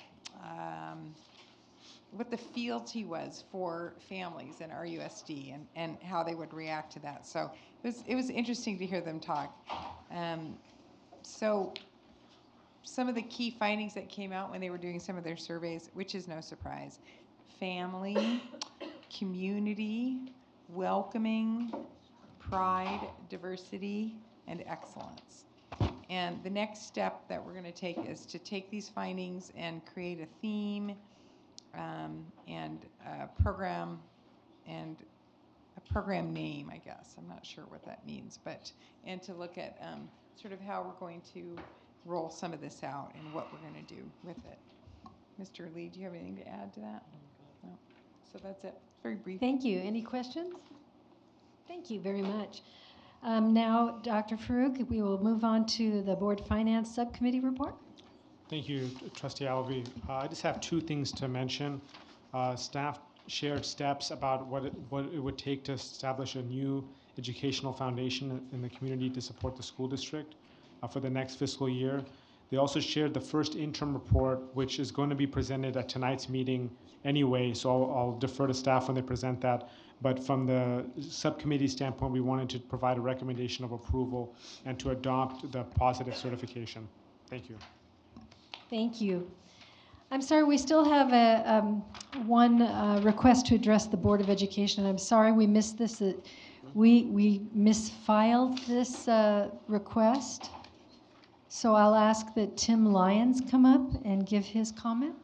3 minutes. Thank you. Great. Thank you so much. I'm sorry we missed you. I appreciate that. Thank you so much. I stood before you, I think, 10 years ago speaking on the subject of the STEM high school, and I'm here again tonight to do that. I am Tim Lyons. I'm a UCR Distinguished Professor of Biogeochemistry with two RUSD students who have attended Highland, Emerson, the Riverside Virtual School, the Riverside STEM Academy, and North High School. So I'm speaking tonight as a STEM professional, as a parent, and as a resident of the university neighborhood. Since arriving at UCR 15 years ago, I've raised about $10 to $15 million of federal funds and used this to facilitate community outreach, including UCR's only Spanish-only community event. I'm proud of the university's upward trajectory and mission, which includes world-class research in medicine, agriculture, air quality, earthquake science, and so many other STEM contributions, and national leadership in social mobility for underrepresented groups. UCR is a great neighbor looking to become an even better one. I am part of preparing the new UCR strategic plan, for example, with large focus on community relations. And I see the new STEM high school at UCR as a critical component to that plan. You all know about the UCR STEM high school, but many in our community seem to not know that a high school already exists. Ironically, neither of my children is likely to graduate from the STEM high school. One has already transferred to North for the IB program in theater arts. But this is what world-class universities, school systems, and cities do. They support choices in education, and they maximize the reach of every positive impact. Right now, RUSD is falling short of its potential. The current STEM high school is squeezed into the corner of the STEM Academy Middle School campus, which is the former campus of a 60-plus-year-old elementary school. The entirety of the high school campus is a few portables in a small yard. Of course, this location of the STEM high school is temporary, was always intended to be a temporary. The high school is bursting at its seams already. People attack the school for not serving enough students, but there's simply no space to grow in its current location. It is ironic that the number of high school students on campus is almost exactly equal to the number of kids on the waiting list for the middle school. The plan has always been to move the high school to a new facility to free up space to accommodate the high demand for the middle school. When I voted for Measure O, it was clear that this plan included building of a new facility for the current STEM high school. And I applaud the plans to construct this facility on the UCR campus. I am proud of the university in this commitment, and I fully support you in moving forward with this plan. And I caution that when emotions run high, that facts often become corrupted. Tonight, I've heard mention of 66 million and 100 million for Measure O. It's 32 million, and there will be fields on the North Campus for all the college students to participate. That was something I was worried about as well. Thank you very much. Thank you. All right, now we will tackle the consent agenda. If I could have members make a motion. I'll Deborah? move approval. Oh, I'm sorry. I was recognizing Deborah. Every time. I'm sorry. I motion to approve the consent calendar with exceptions of item 21, 22, and 23. Thank you. And Mr. Hunt seconds. All those in favor say aye, or raise your hand, I mean. Okay, very good. Thank you, that's unanimous. Can we now take forward motion, items that she removed? Yes. 21, 22, 23. Yes, please. 21, 22, 23. Yes, please. And maybe if you'd explain, Ms. Alvey, that it's because our student member cannot vote on these items of personnel. Thank you. You just did that very nicely. Because some of your own board members can't seem to remember that either, so. Thank you. It's all good. Yes, you're making a motion for 21? Yes, ma'am, I am. Thank you. For those 3 items that were not included. Do I have a second? I'll second it. Okay. Any further input? All those in favor, please raise your hand. Okay, that is unanimous. Thank you. And now we will have board members' comments. If anyone has any comments, Mr. Lee? Yes, thank you, President Alvey. I appreciate that. A couple of things. Wanted to also extend my gratitude to California Baptist University, and as Dr. Ellis said, kind of formalizing the long relationship we've already had with that campus. I know they support our students in a variety of ways. From the School of Education to the School of Behavior Science, the School of Health. They support probably at least all of our high school campuses. I'm sure some of our middle school campuses too. So I'm glad that we are kind of formalizing this relationship and offering this opportunity for those students in our district who want to attend college and want to attend California Baptist University. So appreciate Dr. Ellis here and Mr. Dacus and Mr. Neese, who ironically I went to school with at Poly, so another RUSD connections. That's great. Wanted to also extend my thanks. I know I mentioned it last meeting, but this will be Assistant Superintendent Antonio Garcia's last meeting with us. So you'll no longer have to wear both hats, Assistant Superintendent of Riverside and Superintendent of Santa Maria. So we definitely are going to miss you, but we're really excited for the opportunity that you have ahead. And we know that you're going to make a big impact on those students in that district, just like you've made here.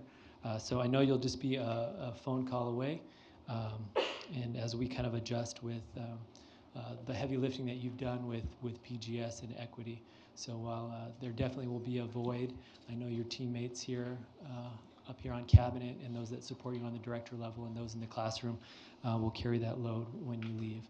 But we wish you and your family the best of luck in Santa Maria. Yeah, we can give him a round of applause.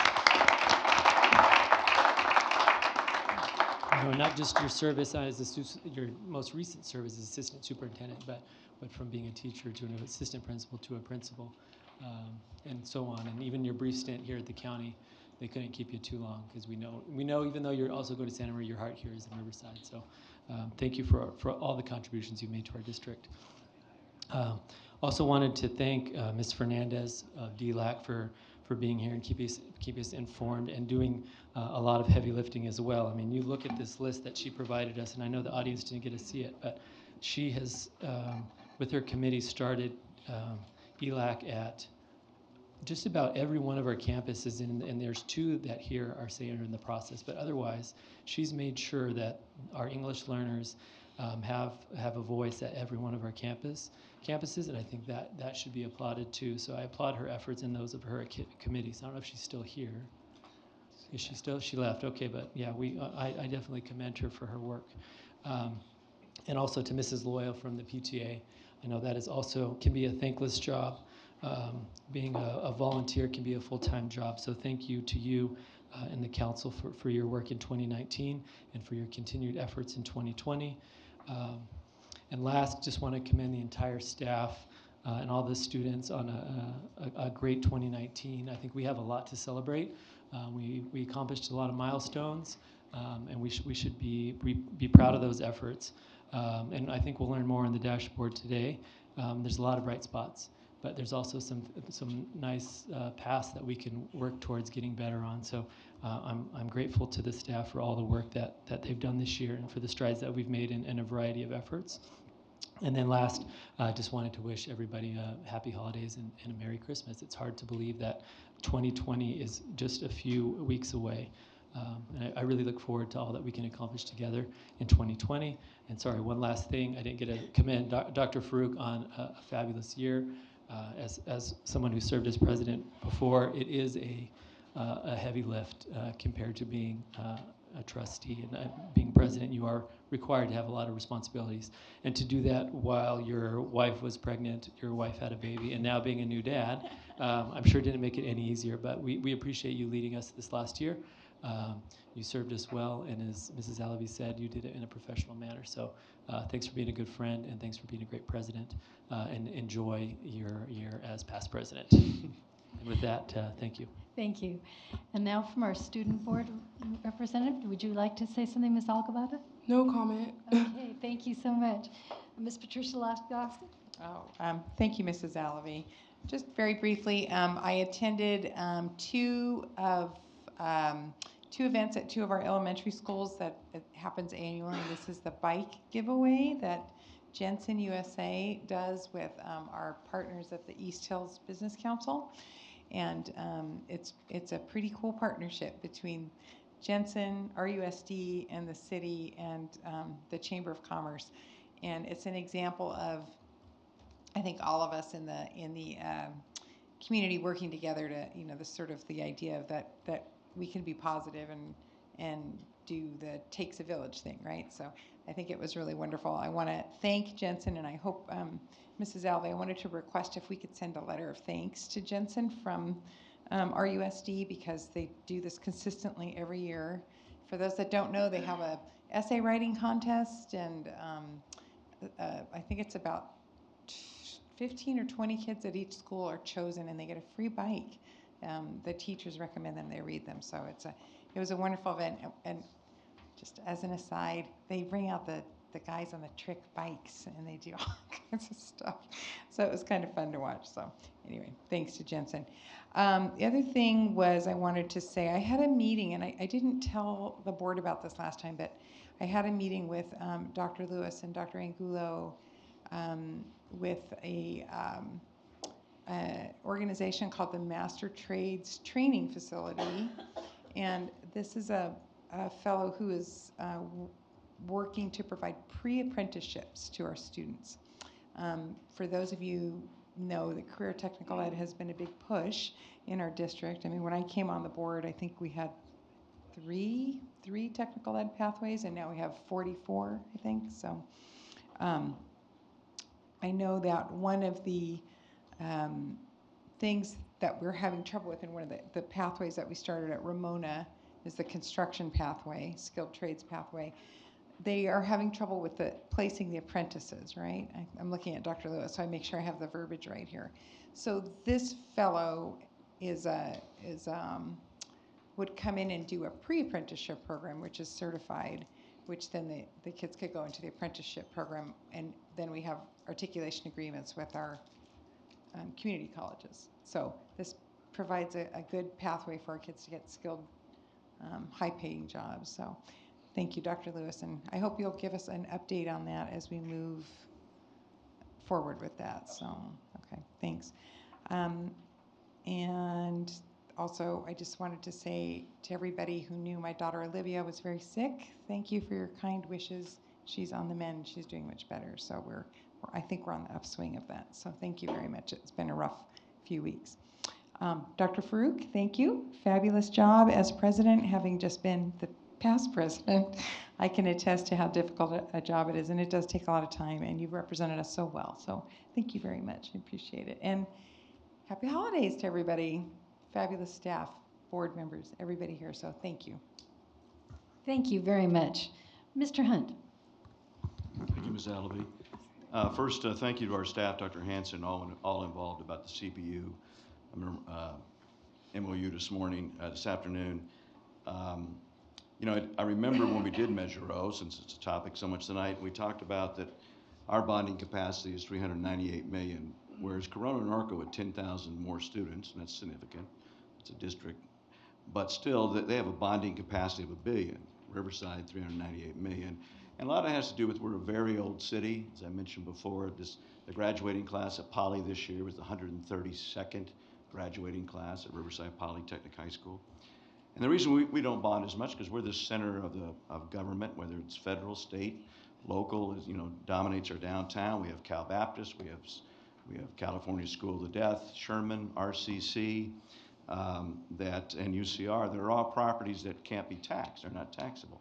So what this board wanted to do when this started, and we challenged this superintendent and his staff in particular, is, all right, if we can't have them as contributing partners money-wise, let's have them as partners in real life and leverage those relationships. This is exactly what you've done, Dr. Hanson, and we appreciate it.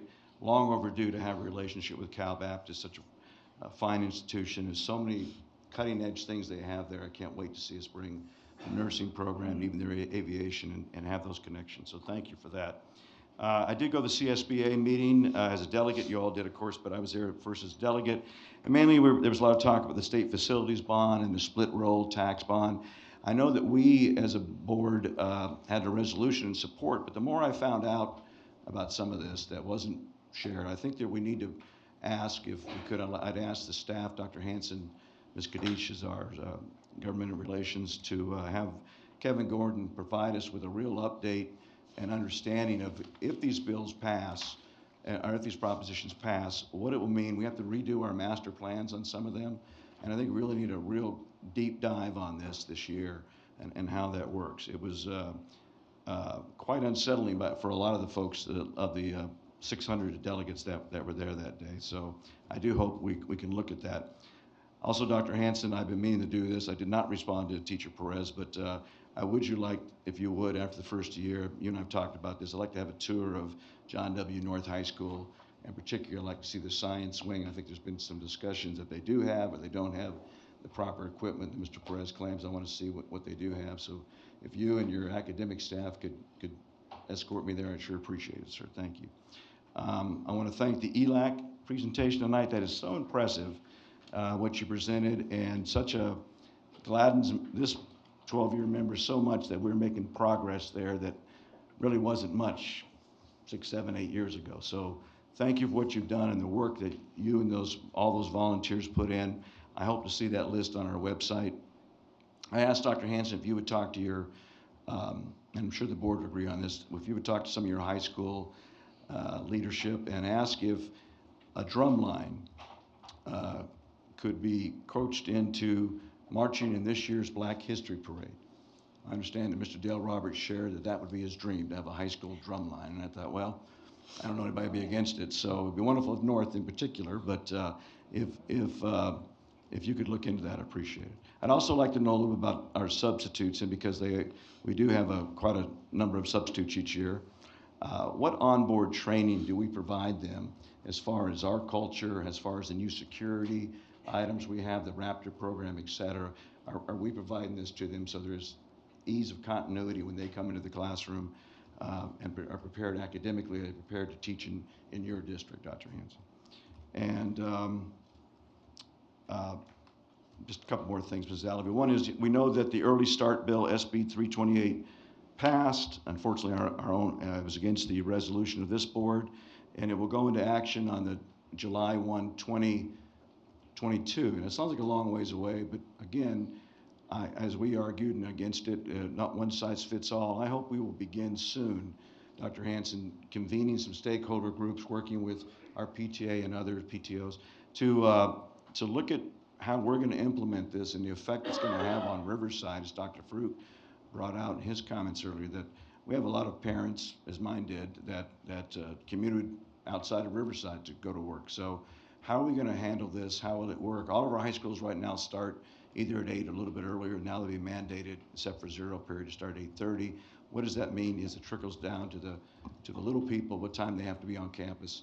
so we can begin over the next 2.5 years to prepare our parents for that seismic change that's about to happen to them down the line here, and to be ready for it. It's our responsibility.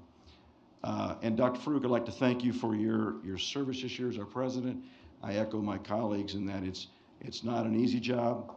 You've been a very strong advocate and passionate in many aspects, and brought many good, wonderful ideas to this dais, and we appreciate it.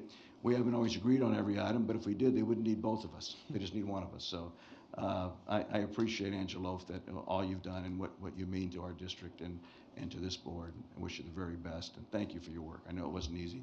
As we're independent business people in particular, you take on the role of the president, you represent us out there, go to a lot more things, and you've done, you're omnipotent almost everywhere in this district. Thank you for your service, sir. Thank you, Mrs. Alavi. Thank you very much. Dr. Farouk. Thank you, President Alavi. And I want to begin by just thanking my colleagues for your kind sentiments.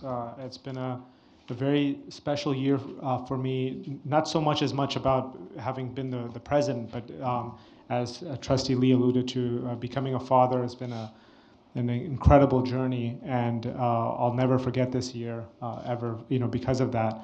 And now that I have this little book with the memories, that'll help me remember the aspects related to the school district too. But I'm so proud of this district, and it just means the world for me to be able to serve with all of you, who I respect greatly.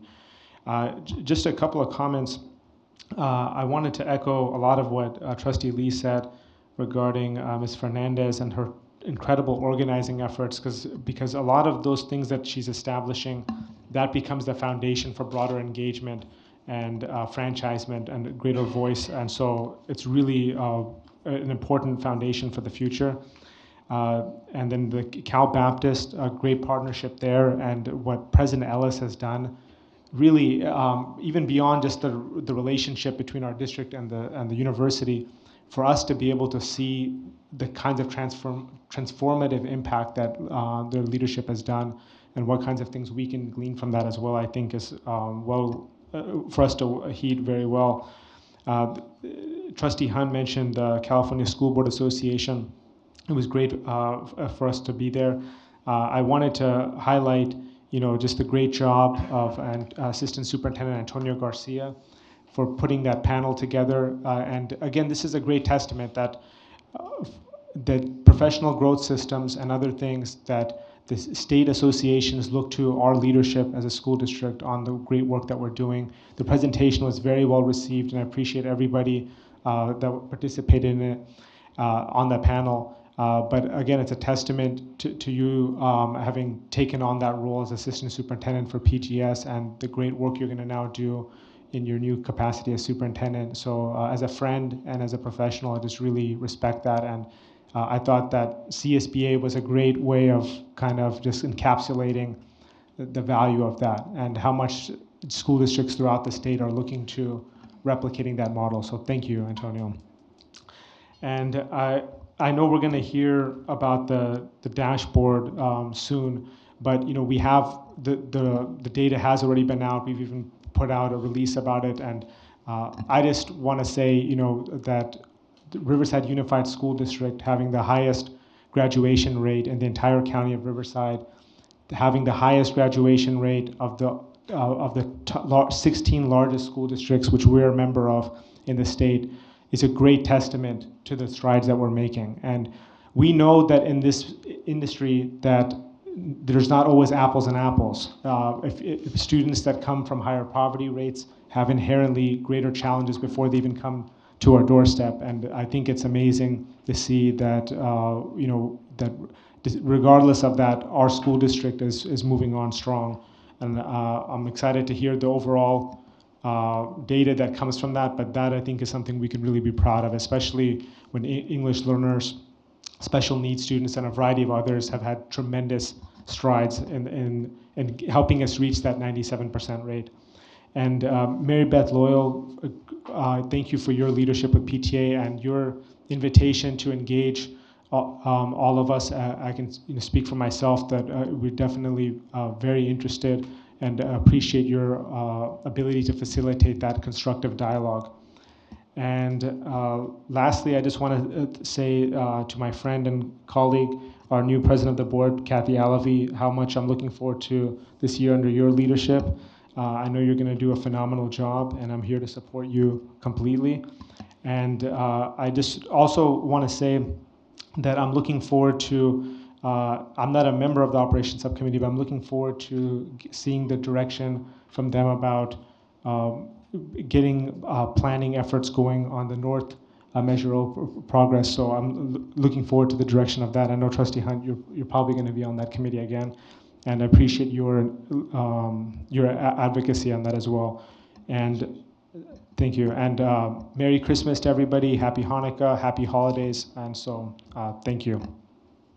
Thank you. And because this is technically our very first meeting of our year, I thought it might be handy, and I hope the board will indulge me in just letting me share with the people who might be listening, who are streaming in our audience, to have an understanding of what the Board of Trustees actually does. And so I thought I'd just spend just a minute telling you what our key responsibilities are. Our first duty is to hire our one and only employee, which is our superintendent. And the board has made an excellent choice in Dr. Hansen. We evaluate the superintendent yearly in a very in-depth process, and he has our full confidence. By hiring and supporting a professional who keeps things running smoothly, we are ensuring that our district is well managed and in a position to fulfill its mission. And our mission, if you haven't had a chance to look at it lately, is all about positive student outcomes, to provide the best teachers and learning environments for our students so that they can achieve, to prepare all students to be college or career ready, and to further educational outcomes by supporting the entire family.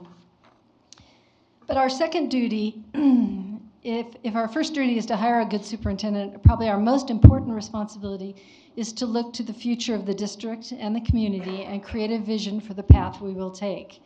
We do this by creating a strategic long-range plan and keeping our eye on the end results.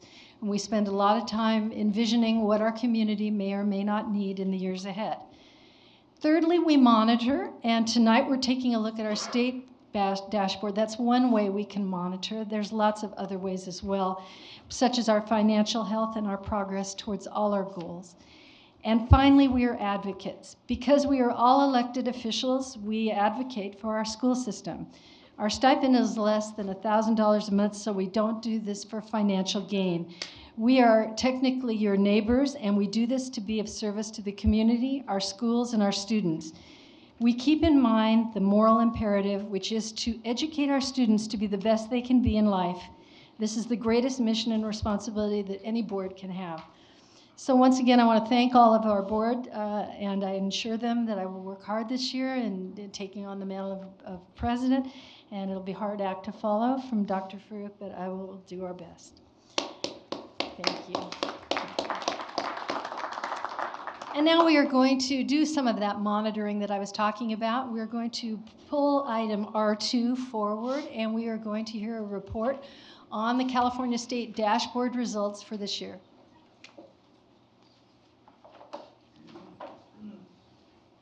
Ms. Perez. Good evening, President Alavi, Dr. Hansen, and esteemed board members. We're actually going to take a little bit of time to really highlight the growth that we made on the dashboard, as well as highlight some of the areas that we'll be focusing on throughout the rest of the year. So I'd like to introduce Dr. Sosa, who will be going through that presentation. Thank you, Dr. Perez, and good evening, President Alavi. Congratulations, Dr. Hansen, members of the board, and members of the community. We thank you so much for giving us the opportunity to share with you the progress that the district has made on our one of our many ways that, as Ms. Alavi so aptly shared, that we monitor the progress of our district. So first, let's start with the relationship to accountability and LCFF funding.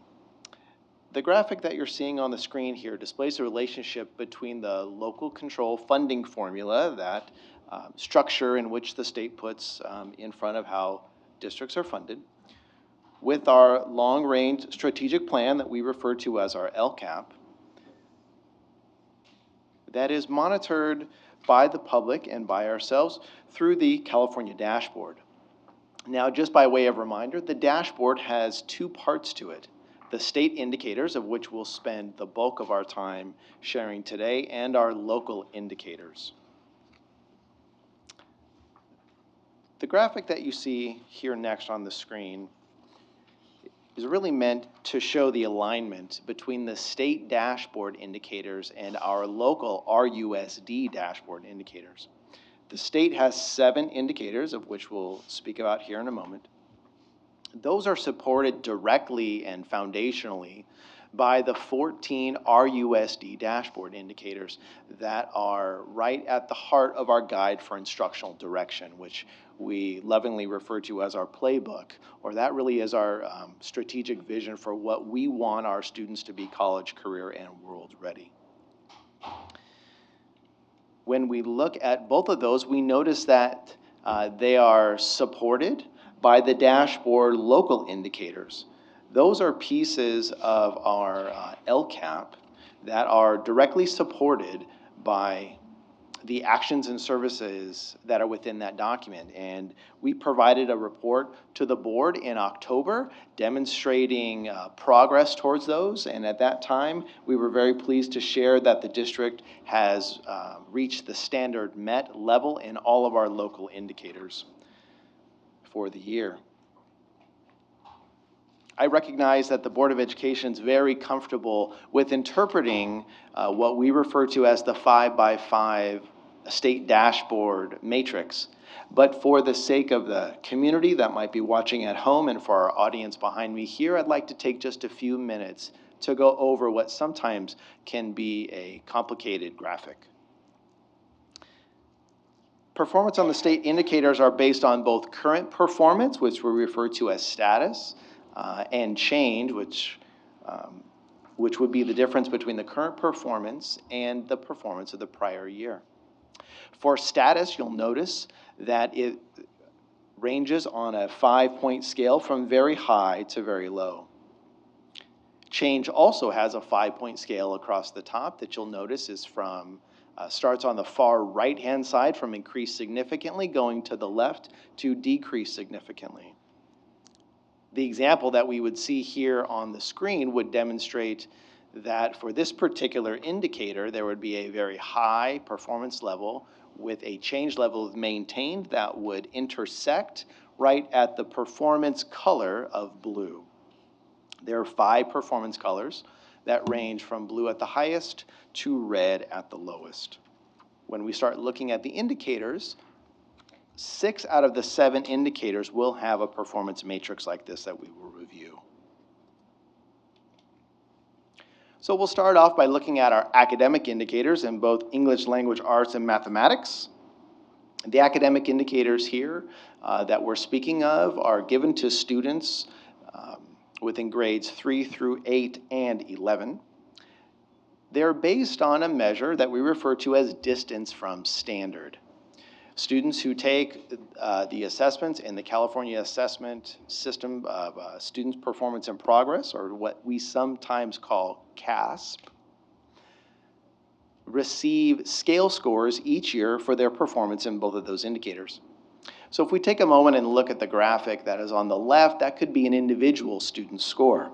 You'll see that level 3, that is the goal for every student to be at least level 3, if not level 4, which is above it. So this student would have scored just slightly below level 3 there, as indicated by the yellow dot. That distance between that yellow dot and 2531, which would be the beginning of standard, that small distance is what we refer to as distance from standard, and it helps us educators and the public be able to note the growth that each individual student makes every single year as they progress in their understanding of the standards. That simple calculation, if we take it over the thousands of students in the district, that's how we arrive at the average distance from standard for the indicator as a whole. So it's the simple calculation that could be replicated for a classroom of 25 or 34, a school of 700, or a district of 22,000 students who take this assessment every single year that give us our distance from standard. Within the English language arts indicator, I am very pleased to report that the 2019 progress increased to the green performance level for the 2019 dashboard year. You'll notice there that our status for the district is minus 2.3 distance from standard points. We are very close to having an average an average performance of standard met here in the district. For a large urban district like ourselves, that is phenomenal progress. Students made almost 5 points of distance from standard growth, and you'll notice that we moved both in the performance change and in the performance status. That is the hard work that's done daily by students and teachers in moving our students farther and farther on that progress. 13 out of our 14 student groups increased, with foster youth increasing 18.3 distance from standard points last year, which is phenomenal, and the work and support going on to support our young people here. Within mathematics, we see that this year we had a modest increase and improvement of 1 distance from standard point. The district still maintained the status of low and the status of maintained. The performance color of maintained, which is an orange color for this indicator. 2/3 of our student groups increased their performance in mathematics this last year, with 3 groups in particular that I'd like to highlight.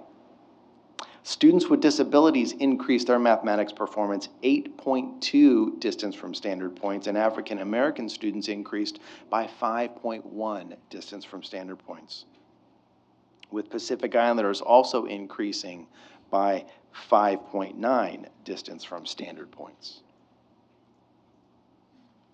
Now we get into what sometimes we refer to as one of the most complicated indicators that the state has, and that is our career and college and career indicator. This indicator does its best to really try to encapsulate all of the many avenues that students have within their high school experience to become prepared, or what we in Riverside refer to as career, college, and world ready. The graphic that you see on the screen is our kind of best way to conceptualize all of the pathways that students can have that we measure here in the district. So for example, students can be deemed prepared by finishing one of the 12 pathways that we have in the district, plus scoring on a certain level on the SBAC, or taking and completing one college credit course, such as a dual enrollment or an articulated course. Those indicators in the middle, students can perform at those levels and earn a prepared status simply by scoring at a certain level. Students can also be prepared by finishing all of their A through G requirements and then having one of those additional 4 requirements that are listed there. So although this is a complex indicator, we really focus a lot of time on this in the district, and so do our comprehensive high schools and our instructional services, because there are so many opportunities for students. When we focus on this one indicator, we are hitting multiple avenues for students to be successful here in the district. When we look at our performance on the college and career indicator, I am very pleased to report that 2019 progress increased to the green performance level here, and also increased to the medium range on status. That is a very big improvement. We improved to almost having 50% of our graduates being prepared. That may on the surface not seem like a big number, but that is a huge number and is very comparable with other large urban districts. We're continue to strive to give more students opportunities and to help all of our students be successful. Just a few groups I'd like to highlight. 7 out of our 11 groups increased their performance on the college and career index from last year, with Homeless students and foster youth leading the way with 6.6 and 27.8 points of growth respectively for those two groups. I want to thank all of the hard work that's been going on to do systems work over the last couple of years to build safety nets, clean data, systems that help students to become successful no matter which path they choose after they leave us here. Chronic absenteeism is the next indicator that we'll take a look at. This indicator is fairly unique in that it is only measuring students' absenteeism in grades K through 8. This is a K through 8 indicator. Only high schools are not measured here. The high school chronic absenteeism is placed on another system that the state has called DataQuest. So for accountability purposes, it's really important to understand the definition of chronic absenteeism. Chronic absenteeism is a very specific metric that refers to a student who has missed at least 10% of the days in which he or she is enrolled, if they've been enrolled at least 30 days, and there's a couple of examples there. One of the things that we always keep in mind with chronic absenteeism is it really refers to any absence, excused or unexcused. Part of the rationale of measuring chronic absenteeism is we know quite clearly with both research and common sense that if a student isn't in school, it's very difficult for them to be successful and have positive outcomes. We also know that chronic absenteeism tends to be linked with other barriers or challenges in students' lives. So looking at chronic absenteeism helps us to be able to address all of those factors or many of those factors that will help our students to be more successful. When we look at our chronic absenteeism for last year, we will notice that the district had a slight increase in our chronic absenteeism from 2018 performance. Although it wasn't enough to move us in there, so we have remained in the same position as last year. This indicator, one of the things I forgot to mention just a moment ago, is this indicator actually is a reverse indicator in that we want it to decrease and not increase as the other indicators. We want to increase. We'd like to see chronic absenteeism continue to decrease. 5 of our 13 student groups within this indicator declined within their chronic absenteeism. Filipino students, foster youth, homeless, and students with disabilities, they all saw decreases within their chronic absenteeism from 2018. Suspension rate is the next indicator we'll take a look at. Suspension rate is the second of the 2 reverse indicators. Again, we'd like to see this decrease and not increase as with the other indicators. Students are only counted once within this indicator, no matter how many incidents they may have. So if a student was suspended for one time or more than one time, they're only counted once. We call that an unduplicated number. Students are counted if they're suspended for a full day, and they are counted for both in-school and out-of-school suspensions. One thing to note and share with the community, for the last 2 years, the state has changed the definition of suspensions, making it much more narrow or has included more things in there. So the team at Pupil Services and the Instructional Services and our team continues to share with schools how we can better understand where the state is going with the suspension indicator. Dr. Sosa, can I interject? One of the changes is the state used to just keep track of out-of-school suspensions, and now you can see they've actually included in-school suspensions with the out-of-school. So what the data that you see and the increases you see, it really is a new baseline year because out of school, in school, this is the first year that they're together. That's an excellent point. Thank you. Could I ask a question about that? Does that mean they're all pooled together, or do they differentiate in the dashboard?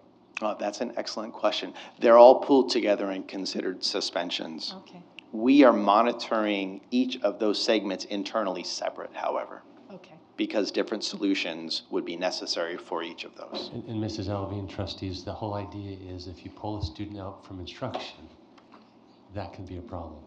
And so if you have a student who's in the office for a whole day out of instruction, that counts as an out-of-class suspension, even though they're at school.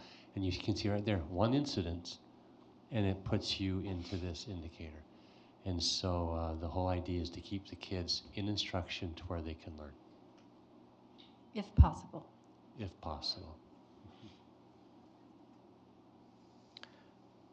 So when we take a look at our suspension indicator, we will see that we had a slight increase in our suspension rate from last year. The status is 4.2% with a change of 0.4 percentage points.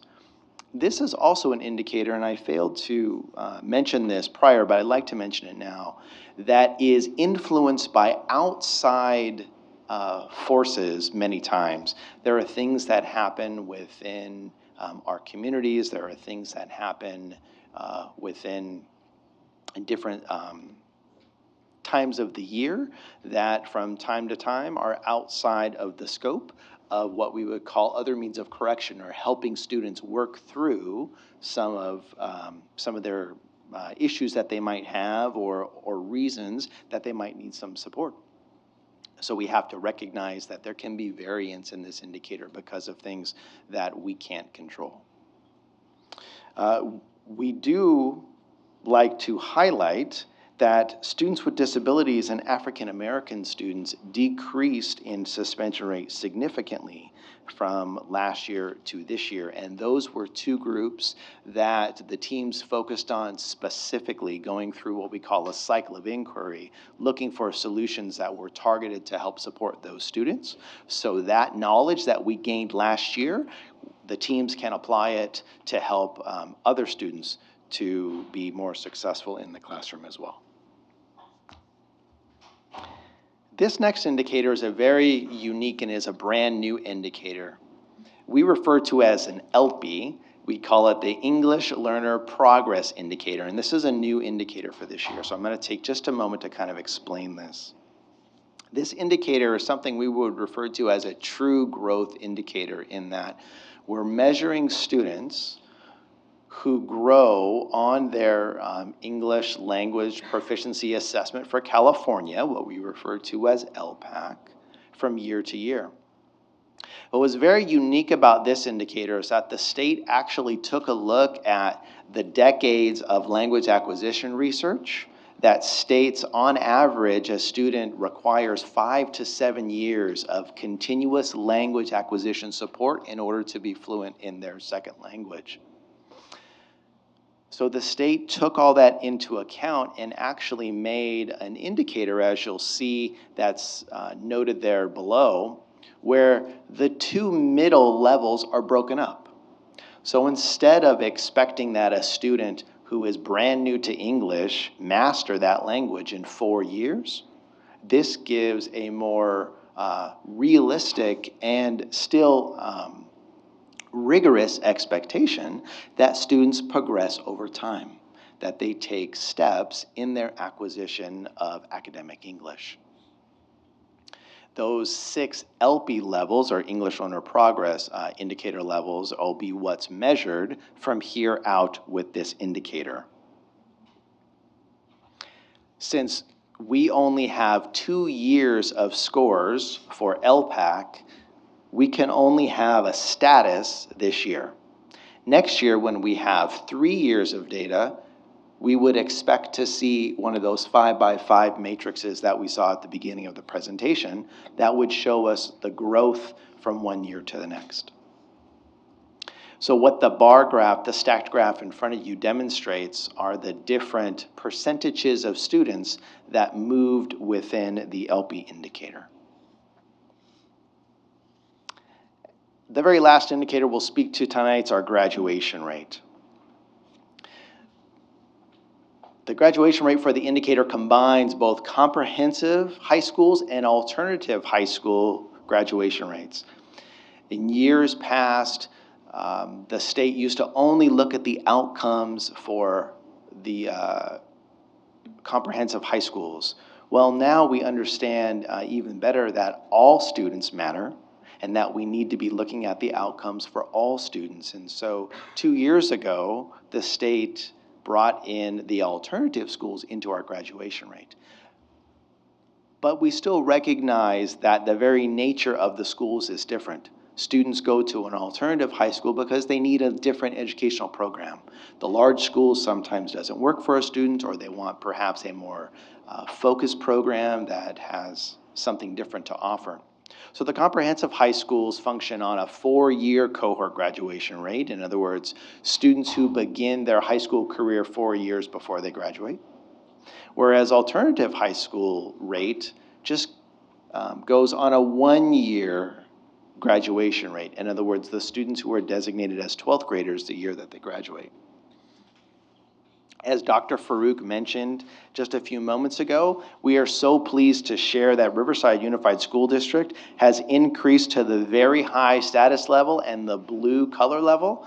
You can't get any farther to the right than what the district is this year, and we are just so proud of the progress that has been made. As Dr. Farouk was mentioning, we have a 97% graduation rate for the district. That is number 1 in Riverside County, and that is number 1 of the 16 largest districts in the state. What we see here is that every student group made growth in their graduation rate from last year to this year. This is the culmination of many years of hard work, obviously by the students themselves. Of course, we couldn't get anything done without the students. But years of systems work and years of hard work in cleaning the data and in making sure that we support students at all places within our system. And so we're so proud to be able to share this outcome with our community. That is our California dashboard for the year. Thank you so much for giving me the time today. Thank you very much, Dr. Sosa. Are there any questions? Mr. Lee? Thank you, Mrs. Alvey, and thank you, Mr. Sosa, or Dr. Sosa, for that presentation. I was curious to know, I mean, this data is pretty fresh, but have we seen any patterns in terms of certain school sites that have just kind of jumped off the charts when you look at apples to apples and what the demographics are of the students at that particular school and versus other schools? Have we seen any outliers in the data? So that's my first question. 2, you mentioned, we're all really excited about our achievements and graduation rate and where we rank in the county and with the other urban school districts in the state of California. But how do we rank in some of the other factors on the dashboard that we're measuring? And then my last is, now again that we have this data, are we resetting any of the goals that we have established in terms of making progress for 2020? Thank you for the questions. As to your first question, are there any schools that jump out? We are using what we refer to as our cycle of inquiry to go through and look at this data. We are identifying schools, and in particular schools that have made successful gains with particular student groups, and looking specifically at a couple things. What were some of what we call the change ideas that were put in place that helped those students to be successful? What is scalable or replicable across schools? We are also looking for areas in which we put change ideas into place that may or may not have yielded the results that we were looking for. We're going through that continuous growth process. The board will be receiving a larger packet of information coming up in your board mailout that will detail some of those things that we have learned from this process. The question regarding looking at our goals, we continue to look at our goals every year. I can chime in. Please. So we have been waiting until the dashboard came out, so we are going to be revisiting our targets to see if we need to adjust any of them. So I'll leave it at that. Ed Services is going to reconvene to look at all the trends, but like Dr. Sosa said, we're also looking at how the schools have progressed so that we can still create, if not maintain, the same target that's still achievable, but pushes some of the schools a little bit. So we are revisiting them. Okay. Did he answer? Did I miss any of your areas, sir? I apologize. I think I'll look at the, for specifics, I'll wait for the board mail out. If I have questions, I can follow up with you or with Dr. Perez. Perfect, thank But you. thank you. Thank you. Any other questions? Dr. Farouk. This question is probably for Dr. Perez. I know that you've been working on the data component, and our goal is to be able to have the data at the classroom level on how all these different centers are going. I'm just curious just to check in again. Where are we at? What's the status on that?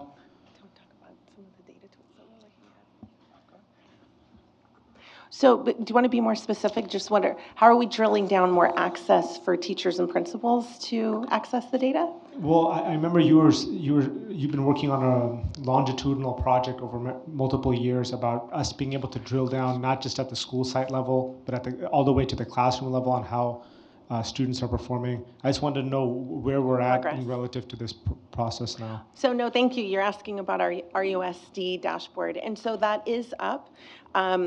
Right now, and Dr. Sosa will be able to give you a little bit more specifics as to progress.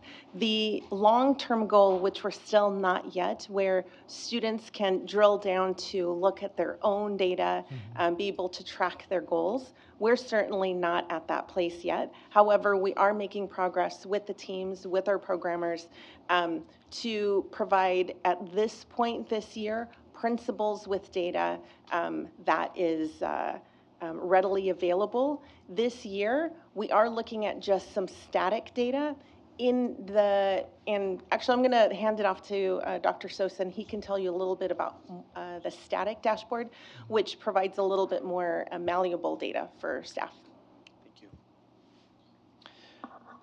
So Dr. Perez was referring to, we created in the district the RUSD data dashboard, which the public can access by going to riversideunified.org. There on the slider, we can get to that. The 14 indicators that I showed at the beginning, we have built the dashboard to be able to track all of those. We are in the process right now of refreshing that dashboard to incorporate the brand new data that was just released about 10 days ago into that dashboard. That dashboard has two different sides. It has a side that the public can see, where they can drill down to their school level or to all district level and see every single student group that is at that school or the district and their performance in all of those indicators. But because of confidentiality, we then have a side that is only for staff, where staff can go and see additional information there that is relative to student performance that just wouldn't necessarily be appropriate to put out into the public. The goal to move on in the future is to be able to have that internal side be what we would call role-based. In other words, if I was a teacher and I logged in, I would see my students' progress. If I was a principal, I would see my progress of all of my classes by grade and such. That is probably a couple of years out in building that system. But in the meantime, we're using current tools that we have with our data management system and supporting teachers to be able to drill down to their classes in both these summative measures or the daily and weekly assessments that they use that we call formative measures right now. Thank you. One last point. So I know that obviously a lot of these things are encouraging signs, and there's other areas where we need to improve. But regardless of whether it's positive or there's areas of improvement, this doesn't tell the full story of how we're doing as a district. Obviously, these are test scores and certain data points. I just want to get a perspective from you guys relative to the plans that staff have outlined on how we're going to be approaching a variety of different achievement measures as a district.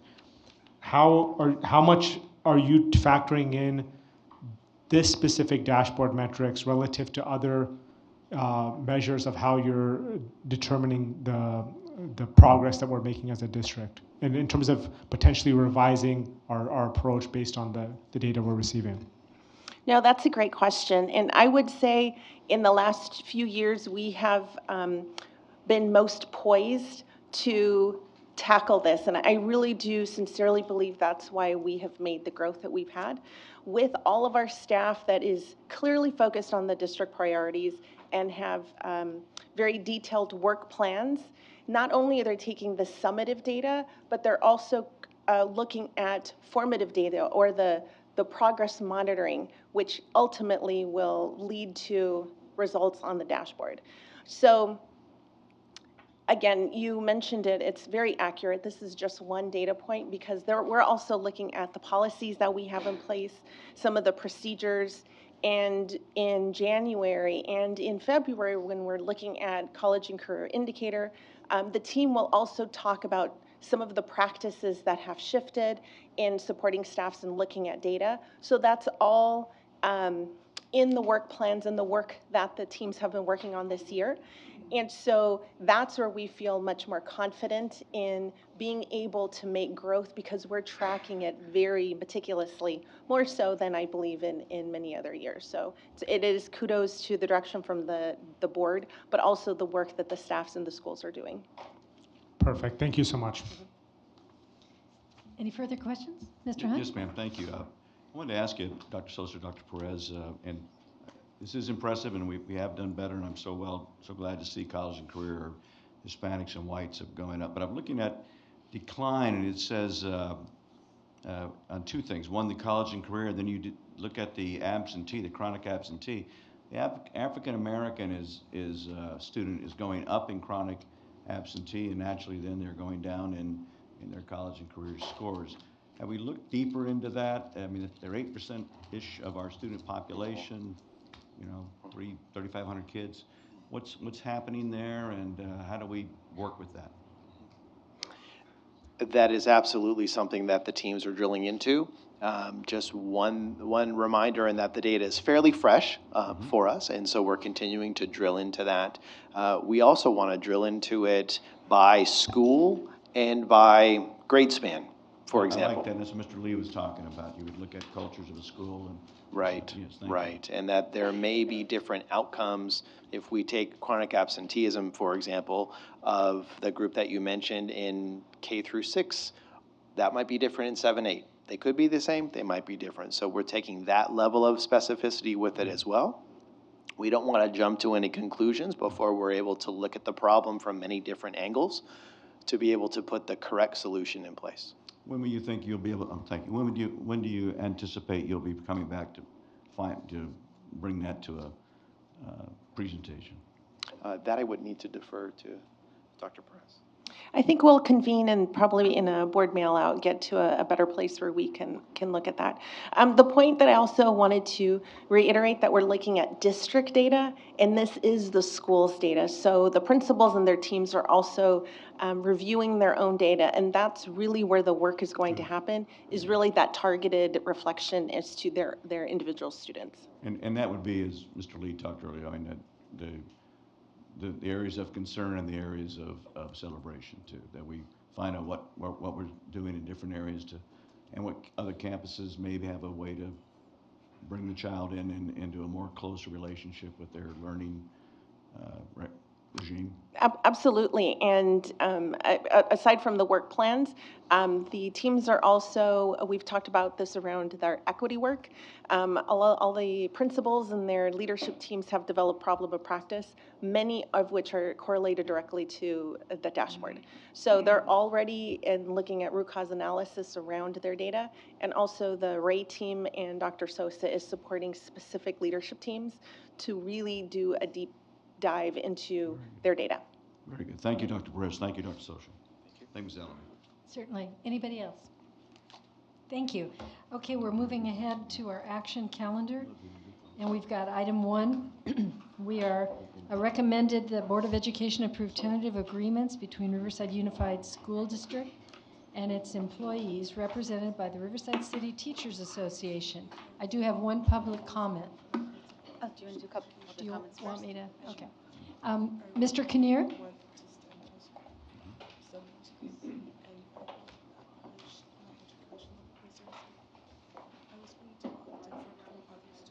Good evening once again.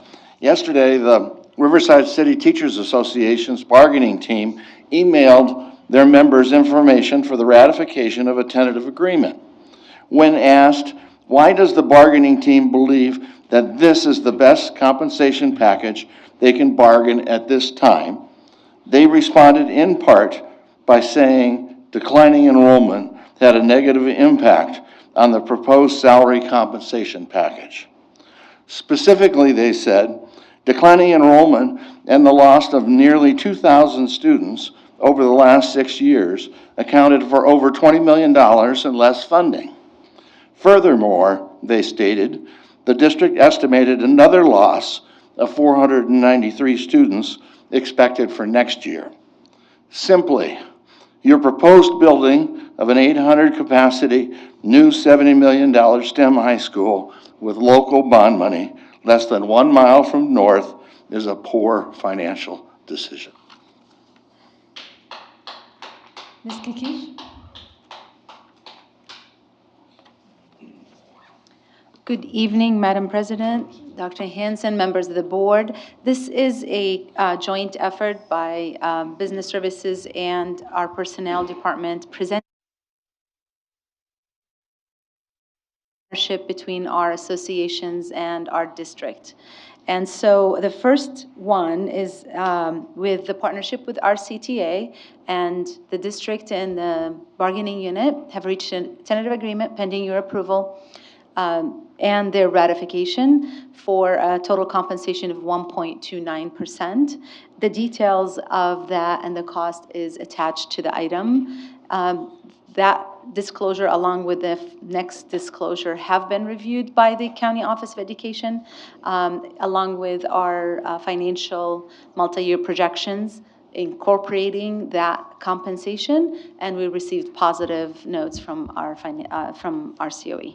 So it's before you for approval, and it's still pending ratification by our CTA. If it doesn't ratify, we go back to the table and we'll bring you a different agreement. But for now, this will be in effect if our CTA ratifies, and I'm not sure when they're ratifying. So I'll refer to Ms. Ibarra. The ratification will be the first week in January upon our return.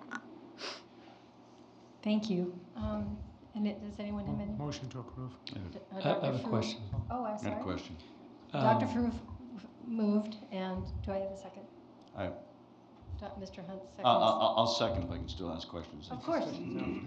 I'll second that. Mr. Lee. Thank you. So my question was going to be when the ratification is, but my other question is, I know it's attached here to our agenda, but for those that are not following along in the agenda, can you share what that total cost to the district budget is? The total cost for the 1.29 of all units, because they're all presented to you in the next three items, is $4.6 million. Thank you. Mr. Hunt. Thank you. Ms. Keach, how does, with, you know, the way I look at it, and I think we've talked about it before, that we're in a competitive business. It's declining enrollment, there's also a declining amount of teachers in California. So being competitive in our salaries and our benefits with surrounding districts in particular is important. Where would this, I mean, it's less than we've been able to do in the past, 1.29, but it's still, where would this put us as far as total compensation in compared to those districts we compete against, or in the county, I should say, maybe? So you're absolutely right. We're in the business of people. 85% of our budget is people, and we continue to attract and retain the best staff. That's our goal. And it is a goal of our local control accountability plan, which is our LCAP.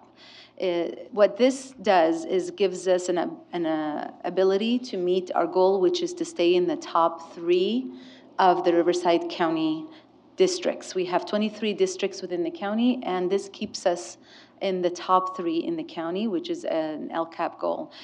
It was a high goal of all of our advisory groups back when we established the LCAP, and it continues to be important for our stakeholders to continue to attract and retain the best.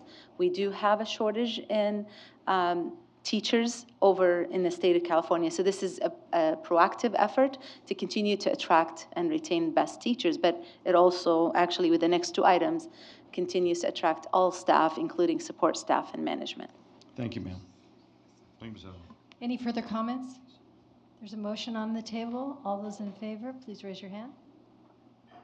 All opposed? And she's abstaining because it's a personnel issue. Yeah, our student member is abstaining Thank also you. because it involves personnel. Correct. That motion does pass. And I would like to go to item number 2 and ask for a motion unless there's any other questions. Item number 2 is our Association of Support Staff, which is CSCA, California Association of School. Yeah. Mr. Hunt motions? Thank you, Ms. Alvey. I would motion to approve item 2. It's with the California School Employees Association, Chapter 506. Do I have a second? Second. Seconded by Mr. Lee. All those in favor, please raise your hand. That does pass. Thank you. Unanimously. Item number 3 is the same compensation. Again, we have reached tentative agreement for total compensation of the same percentage. Now, people have used it differently on health and welfare benefits and salaries. This agreement with management mirrors the agreement with the Teachers Association. And is it true then that all of our groups have a Me Too clause in their contracts? So California School Employee Association has a Me Too agreement, and if the Teachers Association or our Certificated Unit Association reaches an agreement for a total compensation, classified staff are entitled for that same compensation, not necessarily the same allocation of it for salary versus health and welfare benefits. Very good. And so if I may, Ms. Allen. Yes. So following that then, so we were able to give the flexibility to the two different groups where the classified were more interested, if I recall, in seeing some of that money go more towards their health benefits to help buy that cost down, since all of our programs, including Kaiser, seem to be going up. And then the teachers chose a different allocation, is that correct? Yes. Okay. And then how does in number 3, then how does the cabinet, et cetera, board, et cetera, how do they, are they accepting what the teachers did, or is there flexibility with them as well? The recommendation for you right now is to mirror the Certificated Bargaining Unit agreement. Yes. Thank you for that clarification. Thank you, Ms. Ellis. Very good. Do I hear a motion? I so moved. You moved? And do I have a second? Mr. Lee seconds. Further discussion? All those in favor, please raise your hand. And opposed? Thank you. That motion does pass. Item number 4, approval of a new RUSD board policy for personnel, professional, adult student boundaries, which is being presented for a first reading. Yes. Good evening, President Alavi, Dr. Henson, members of the board. We bring to you tonight the first read for the Riverside Unified Policy 4019.24, Personnel, Professional, Adult Student Boundaries. This is the first read that has been provided to you based on over a year's work of collaboration between legal counsel, risk management, and the Pupil Services Office. It is an action item as a first read, and it is recommended that if the board wishes to consider approval of this new board policy tonight. And I'm here for any questions. Thank you. Dr. Farouk. I just wanted to ask your input on the the language. I read it carefully. It is not formatted the way our other board policies are formatted. If you took that first sentence out, that would be more of what the purpose of the policy was. And so you've got a paragraph at the beginning when I thought we were all going to be writing these policies in a like manner. So I would just recommend that we pattern it after all of the others. Does anybody else have any input? No, I think it's good. The content I have no problem with the content of the policy. So I would motion to approve, given the amendment of reformatting it as you stated. Thank you.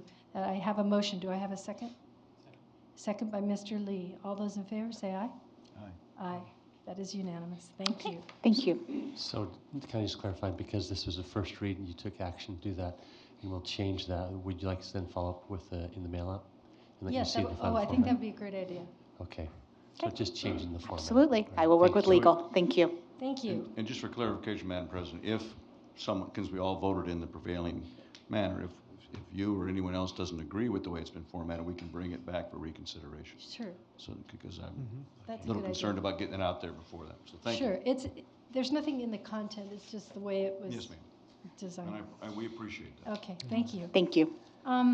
Item 5, it is recommended that the Board of Education conduct a second reading and adopt ordinance number 2019-2001, levying special taxes on taxable property in Community Facility Districts number 37 at Wood and Lurin. Mr. San Martin? Yes, good evening, Madam President, Board of Trustees, Dr. Hansen. This item, the board took action back in November 4th during the board meeting. This was to form Community Facilities District number 37. The next step of these proceedings is to adopt ordinance 2019-20-01. Approval of this ordinance will authorize the levy of special taxes within CFD 37. It is recommended at this time that the Board of Education take action to adopt this ordinance. And we'll ask Madam President to waive the second reading and read title only of the agenda. Yes, I will move to waive the second reading and read title only ordinance number 2019-2001, levying special tax. Ordinance number 2019-2001, levying special tax in Community Facility Districts number 37. And I'll call for a second. Second by Mr. Hunt. And now I'll call for the vote. All those in favor? It does pass unanimously. Okay, thank you. We are now at item number 6 for the first period interim report. Thank you. Yeah. Okay. From the beginning, if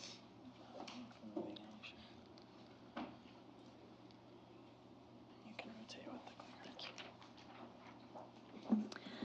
Good evening again. So this is the time of the year where we bring to you an update for our budget that we have adopted in June of 2019. So this is our first update of the budget. We wanted to just review some of the information regarding the assumptions that we've used for this interim report. Back in 2016-17, we have started to track the unduplicated count that we use for our funding.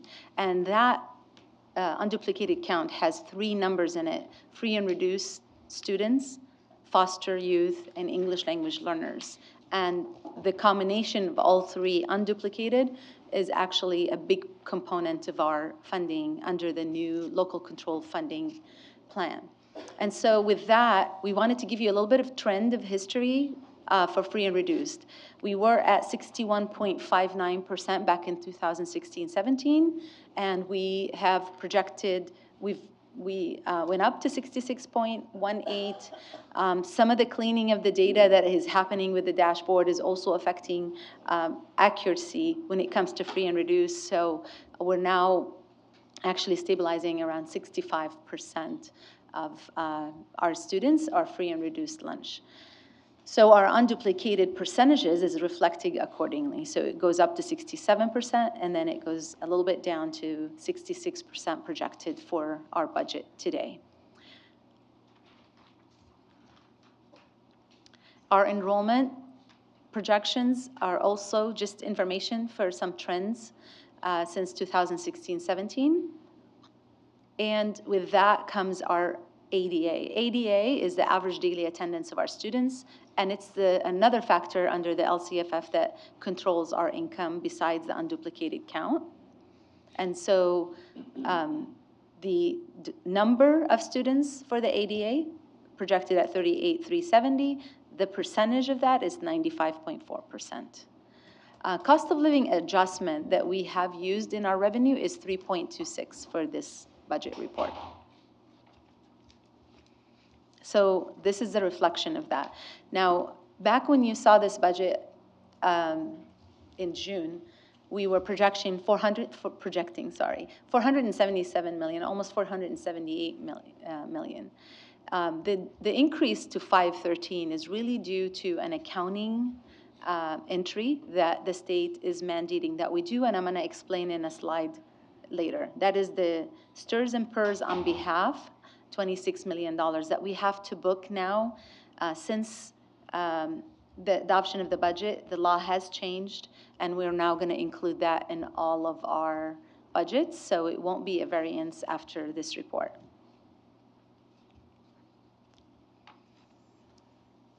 What we have been doing lately is separating the income by unrestricted and restricted. So unrestricted income is more flexible funding that we can use towards more different expenditures that are more flexible. And the projection is 416 million. And within that, there's the base funding, supplemental, and concentration. So we just want you to also know the detail of that. The reason for the decline is the declining enrollment and the decline in revenue at the state level.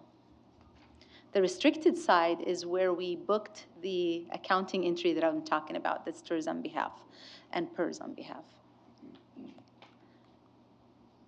So what is TERS on and PERS on behalf? We've mentioned it before, but I thought this time I'm just going to include a slide for our reference for the future.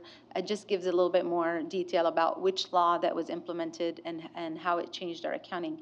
So prior to 2015-16, we would, on an annual basis, have our financial statements just truly reflect our revenue and expenditures that we actually receive and spend.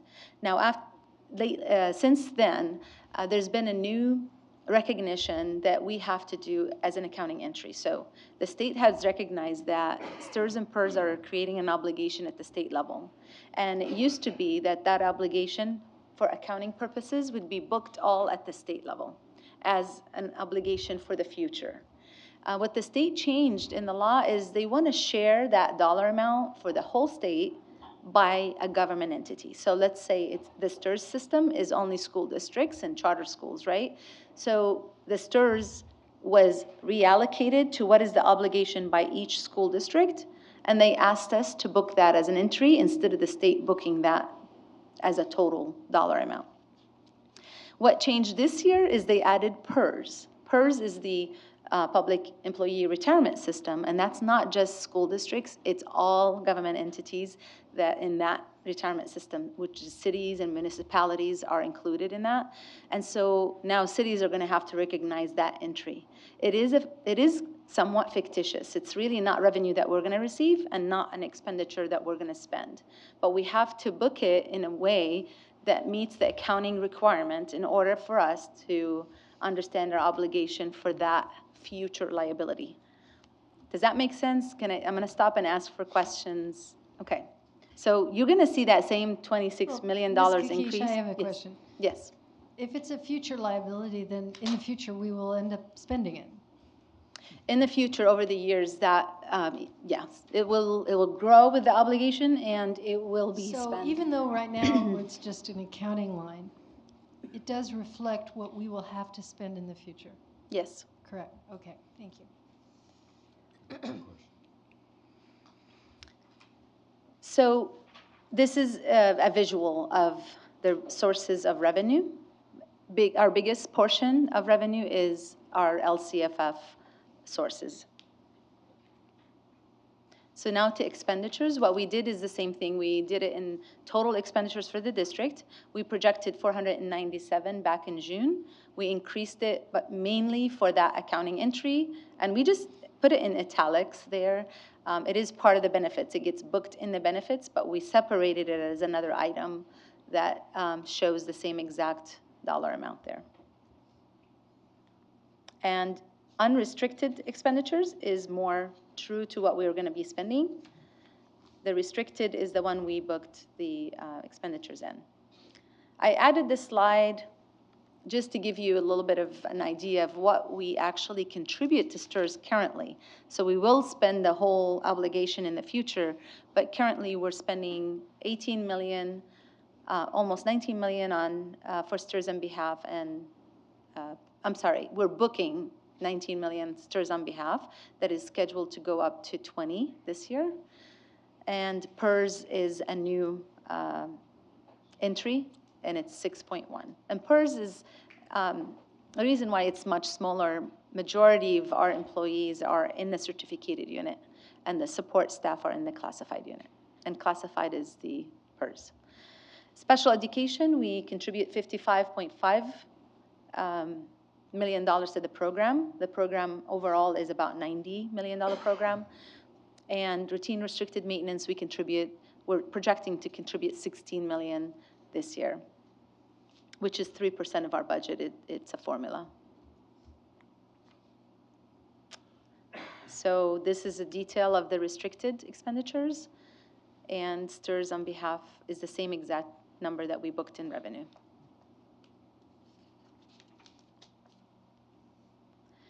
This is just a visual again of all expenditures.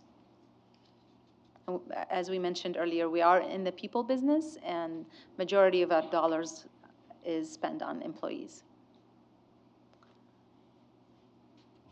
This is a detail of the fund balance that's projected by the end of the year. So we're projecting to end with approximately $50 million. The detail of it is non-spendable, restricted, committed, assigned, and unassigned, which is categories that we're required to book by the state accounting structure. And so I'm going to give you a little bit of detail what goes into each one. So non-spendable is our revolving cash and inventories in the stores.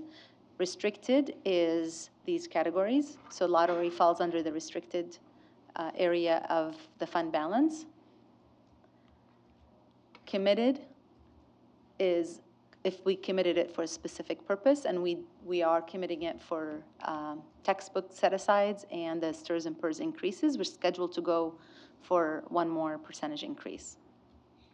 Assigned, this is dollars that we've assigned in the fund balance for equipment reserve, facilities planning, technology, and infrastructure.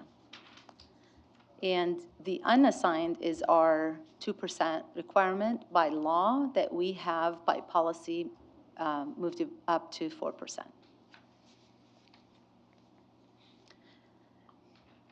Before I go to the rest of the funds, is there any questions about general fund? Go ahead. I have a couple of questions. Can you explain more so for the audience, because I'm part of the finance. I was part of the finance subcommittee, about the carryover of the budget and how that affects structurally between the income and the expenditures. Can you just illuminate everyone about that? So every year we put a budget together to spend the revenue that we receive, because again, we're not a banking entity, right? So we're in a nonprofit government entity that are expected to spend the revenue that we receive for the year on the students of that year. We put a plan together. The majority that guides our plan is the LCAP, the Local Control Accountability Plan. And every school site has a subsegment of that. Now, things happen, and sometimes we're not able to meet all of the expenditures in the same year. So let's say we've ordered books and they don't get received before June 30th of that year. By the accounting rules, we cannot book that expenditure in that year. And so we will have to carry it over to the next year. Because the goods were not received before the end of the year. And so let's say that happened to about $1 million expenditure. So what will happen is, instead of us getting $100 and spending $100, we're now going to spend $99 and carry over that to the next year. It makes us look like, first of all, the fund balance looks bigger than what we projected, and that could happen this year. So we have some carryover projected, but not a lot. Once we close the books and we actually add it to the year, this is the report that you see it in. So if schools, when we did the budget back in June, the books were not closed. And so we didn't know the whole carryover and what kind of dollars are going to be carried over. We had projected some, but there was some that were leftovers that were beyond our projections. And so it makes us look like we are spending more than what we receive, but it is planned expenditures. So in this year, we were, like, again, a base year, $100 we receive, and we were supposed to spend $100 in expenditures, and we actually spend $99. It looks like we left something on the table. The next year when we book it, if nothing else happens, then we're receiving $100 and spending 101, and it makes us look like we're not spending within our means, but over the 2 years, they're going to be offsetting each other. Every year this happens because sometimes things get delayed, things get on back order, whether it's Chromebooks, whether it's mostly goods. Sometimes it's a project. Let's say M&O was planning a project that was supposed to cost about $2 to $3 million. And that project got held up in our state architect office because they have to sign off on it. And for some reason, they were supposed to do it in June, and they happened to do it in July. We no longer can book that project in this year, and we have to carry the funds that we've allocated for the project to the next year, and therefore it makes us look again that we've spent a lot more than what we received, even though it was carryover dollars from the prior year. Thank you. That's exactly what I wanted you to explain, and I think that's also why, it's a testament to our board that we actually, even though the state requires our district to have a 2% reserve for economic uncertainties, we've doubled that requirement moving forward indefinitely. And that's reflected also in our credit rating, if you can share what the status of that as well, in light of the reserve and the carryover in terms of how we're structuring the budget. So credit rating, our district was able to upgrade our rating back 4 years ago when we were doing a lot of planning for uncertainties. And this year we went up to San Francisco to secure our rating again. Now, as you know, things from the state and assumptions from the state that could affect the revenue at the district level come into the picture with the credit rating. And continuity of management, continuity of the board, and policies and financial health of the district is the biggest component. And so we were able to present to both entities, Moody's and Standard & Poor's, and we were able to secure our rating at the same level. That was excellent to save taxpayers' dollars. That rating is going to come into also in the event the state goes into a recession for whatever reason. And they implement any of the things that they've implemented in the previous recession, they have delayed some funding. So for example, they've delayed funding from June to July, or they delayed funding of the last 2 months to the next year. This credit rating will give us an opportunity to be able to be in a borrowing status quickly and not be able to jeopardize our payroll and put our employees under hardship. And so that will come into the picture if we have to borrow on bond anticipation notes.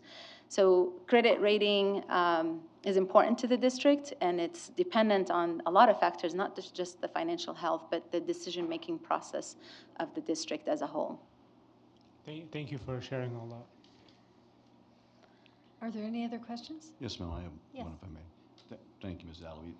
Ms. Kakish, I just want to ask you on the overall budget, we budgeted X for books and supplies, and then the final comes out to be $7 million more.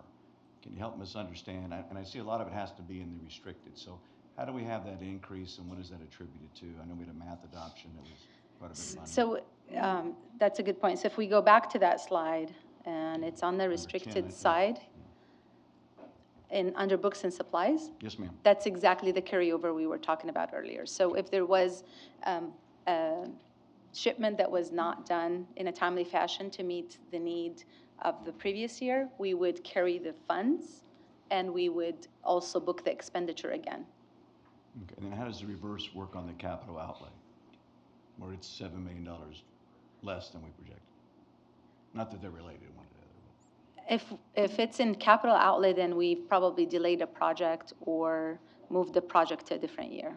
Because capital outlay in general fund is dollars from redevelopment funds. So redevelopment dollars, if we have carried over, for example, grant and our adult school, we're spending majority of redevelopment funds that you see in this slide. So these are the other funds. In adult school, we're upgrading their fencing and we're upgrading the room, and they don't have any funds to spend on that. So we are spending redevelopment dollars that are in the in the restricted side. Not Measure O, but redevelopment. Redevelopment. Thank you. That project is moving, and we've made a lot of progress, but we are not going to be able to spend all of the dollars by June, and we'll be carrying over some of that. And then not to do it now, but I like the, as Dr. Farouk talked about, our keeping a reserve and also our reserve on our maintenance. So it's 16 million. At some time, I'd like a report, perhaps at operations in here, of exactly what you and the Assistant Superintendent are looking at for those ongoing and maintenance expenditures this year, that 16 million. We can do that, absolutely. I think that'd be great. Bring it at a future meeting. I've heard some concern about that tonight from some of our speakers, and I want to be sure we're being very transparent with our community that the money is there and it's being spent and what it's being spent for. As the gentleman talked about toilets being broken, shouldn't have to wait for Measure O. It doesn't wait for Measure O, my understanding from meeting with your M&O staff. So, but I think it's good to explain that, if you would. So yes, we will bring a presentation at a future operation committee, but I also want to just differentiate a little bit of the information. Routine restricted maintenance is an obligation that we have to do to maintain all of our sites in order for us to qualify for state matching funds. So if the state is going to give us 50% of our matching of our project's cost, they expect us to maintain our facilities in good repair standing. And so that's the 16 million that you saw. There's also a deferred maintenance program that the state has cut a while back. Our district kept it in the budget as long as we could to continue to spend on few projects that were still in the backlog of deferred maintenance plan for the district. And so that's the piece where that has gotten reduced since Measure O was passed. Many of those projects that we were going to do under deferred maintenance are part of the actual sites that are now in order. They're going for renovation. So many of the roofing that we were going to do is part of, like North just went on under a roofing project that was part of the deferred maintenance before as a program. And so these projects were incorporated into our renovation. We were never going to be able to probably do all of the deferred maintenance plan, and we're always going to have to be creative to how we find some dollars towards that. So for example, Ramona cafeteria is in a place where if there was deferred maintenance dollars, we would allocate it there because those dollars were not, we were not able to keep in the budget. And again, for a lot of reasons that were mentioned earlier, declining enrollment, and we're projecting also a reduction to the cost of living adjustments in the January budget. Our team is looking at creative funding from CFD that could be spent on Ramona to be able to do that kitchen, because it will need to be done, and it's not on the project list for Measure O currently. So we continue to find other dollars that are helping supplement the deferred maintenance program. And it actually comes to the operations subcommittee to prioritize those projects. Thank you, Ms. Keish. Thank you, Ms. Elby. Yes. Anybody else? Okay. So this slide is our best attempt to project what other funds will have at the end of this fiscal year. So June 30th of 2020, in adult school, again, they spend most of the dollars on the students. They don't have any requirement for any reserve, but they will be in surplus. Cafeteria, they have a requirement of 3 months of the program, so that's the 7 million exceeds that requirement. Let's see what other one I would like to highlight is our capital facilities projects. We will spend majority of Measure O and other matching funds from the state this year. So we'll have small amounts in those where we used to have the $100 million. Now, by the time we bring you the second interim report, we will add the new bonds that were issued under Measure O in that fund, which is $172 million. Any questions on other funds? So multi-year projections is a requirement when you submit the first interim report to the state or the County Office of Education, and we're happy to say that we will be meeting positive certification under that law with having a 31 million projection to ending fund balance in 21-22.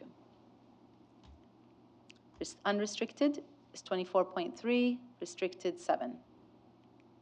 Is everybody following that?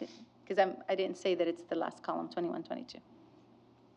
Thank you. Do we have any further questions? And now Dr. we're at Farouk and I did have a chance to look this over once before in our finance committee and get a little more in-depth, but it is very good that. And before you, as a requirement, we have to submit a cash flow for the year. And so what we do is we estimate, of course, up to now, it's going to be actuals, and then the rest of the year is estimate of what we would actually issue checks for. And this cash flow tells you that we will not be borrowing this June. And so credit rating is great, but we don't need it for this June for payroll.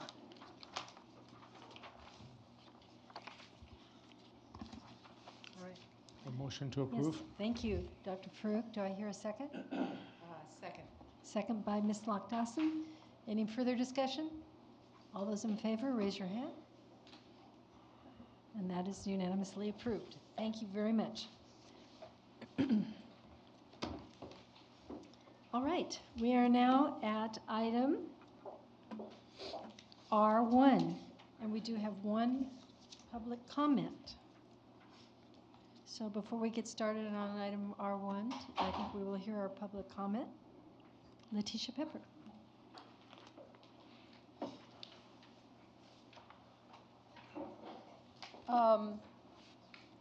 Good evening. I should go back and get the report so I can read exactly what it says. But one of the things, if anybody looks at the report of the Measure O committee, it talks about the composition of the committee and who the members are there to represent. You're supposed to have somebody from a taxpayer organization, somebody who has a child in the district, various organizations, a senior citizen group. One of the things under the title of committee members, it doesn't talk about is who should not be on the committee. That's kind of an important topic because the state law, which says this is supposed to be an independent committee, independent from the district that is supposed to be supervising, is there's not supposed to be anyone on the committee who is a vendor to the district. Anybody who makes money from the district who might be influenced by such a relationship into not being independent from the district. So you're not supposed to have any employees or any vendors. So the report actually mentions the fact that there was an employee on the committee who voluntarily resigned because actually he had once been working for the district and he retired. He was on the Bond Oversight Committee, and when the district rehired him, he voluntarily resigned. A good guy. He's one of the people who's spoken to you about how basically you guys are misappropriating the bond money. Now, there's somebody tonight, and he's actually going to do the presentation of this report. He's here in the audience, George Fromm, a former president of Stater Brothers, who is on the list of RUSD's vendors. So Stater Brothers is a vendor to this district, and yet you all appointed the president of Stater Brothers to be on the Bond Oversight Committee. And in fact, Mr. Fromm consistently voted against the minority who were opposed to what you're doing with the Measure O money, so he was always a swing vote while he was illegally on the Bond Oversight Committee. And when he was confronted and asked to resign by the other members who knew what was going on, he refused to resign. So now he's retired from Stater Brothers, and he's still on the Bond Oversight Committee because, see, I've retired. I'm independent. I have no interest in what's going on. The fact that this guy refused to resign while he was illegally appointed by you to be on the Oversight Committee indicates where his heart really lies. He's all on board with you guys to steal the Bond Oversight Committee member, the Bond Oversight money. Yeah, Tom Hunt, shake your head. This is all true, and you know it is. And you guys appointed somebody who was illegally on the board for months and months and voting against what the honest people were trying to do. Thanks. Okay. Mr. San Martin.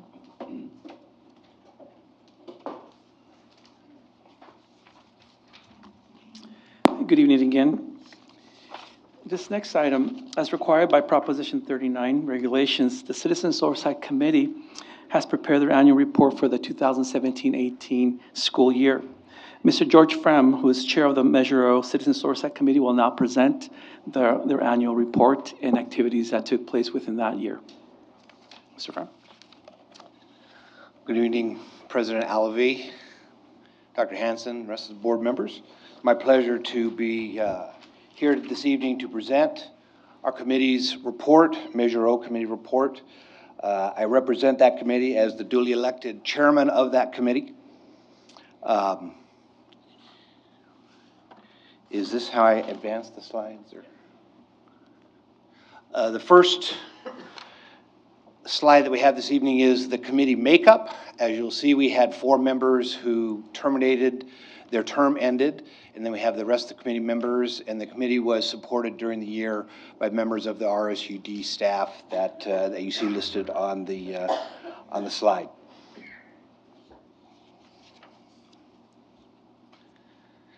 Our committee activities during the year, our committee conducted quarterly business meetings, which included a review of facilities projects and project expenditures.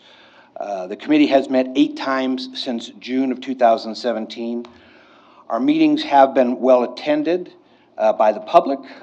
Our committee has enjoyed a vigorous review and airing of comments by the public and of all the committee members during those meetings. We reviewed project status updates and schedules as provided by district representatives and staff. We reviewed project financial reports. We reviewed independent financial audit and performance reports. All of these activities are required by our bylaws and by the Brown Act. This next slide is just a very brief review of the fund as it sat in October of 2019 with the commitments and the expenditures to date. In summary, even though it doesn't say that, projects in Group A are currently under construction. Projects in Group B and C are in the construction document phase and will be ready to bid next year. Our review of published data continues to provide a comprehensive description of project scopes and expenditures. As required by Proposition 39, the committee also received and reviewed copies of the district's annual independent performance audit and annual independent financial audit prior to March 31st, as indicated in our CBOC bylaws. And we are making our report, which we are required to make here at the last meeting of this year. We made it in the deadline. Committee finds that on a 4-3 vote that the expenditures and monies on the expanded project list were appropriate based upon all the information presented in its review of Measure O expenditures, that such funds are committed to eligible Measure O projects and were not allocated or expended for any teacher or administrative salaries or other school operating expenses. The committee has determined that these funds are being judiciously used and recommends that RUSD continue with fund accountability procedures. And last and certainly not least, the committee on a 4-3 vote decided not to adopt the bylaws changes as recommended by an ad hoc bylaw committee. At that, I will be pleased to take any questions. Thank you very much. Are there any questions on behalf of the board? Yes, Ms. Lock-Dawson. Thank you, Mr. Fram. I'm curious, the original bylaws that you have that the Measure O committee operates under, where did those originally come from? This could be maybe a question for Ms. Kakish, I'm not sure. Where did we get our original, Mr. San Martin, sorry. Yes, so these are the bylaws that the Board of Education adopted. These are our legal counsel put these together based on Prop 39 language and what's been used throughout the state of California. The bylaws are from the board that they adopted back in 2017, I believe. Okay, so they're essentially kind of a boilerplate language that other districts used and have been used throughout the state. Not necessarily. Part of it is what other states in California, other districts in California use, but this is a custom for our district per our legal counsel's determination and how they put it together for our district. And can you I mean, are you prepared to say how that is different or what was customized, what parts of it were tailored for us? I don't have those in front of me, but we can provide you with a report on that. Okay. And the difference, Mr. Fram, that the bylaws committee was recommending was what? I don't have those with me this evening. We can get those for you if you would like. Okay. Just trying to understand the issue more. So some of, Thank you. I can actually speak to some of the changes that were requested. For example, Proposition 39 gives you the ability to appoint the members of the committee and be able to replace any members at any time for no cause. And again, that's a standard throughout the state. Part of the recommendation was to change that to make the committee the one to appoint the members or remove any members. So that's just one example of that. It also has several of those that are not necessarily a general practice throughout the state of California and best practices for districts. So are there other examples of different bylaws that reflect that type of selection anywhere else? We can do that research and bring you back the information if you'd like. Okay. I'm not aware of in the state of California. All right.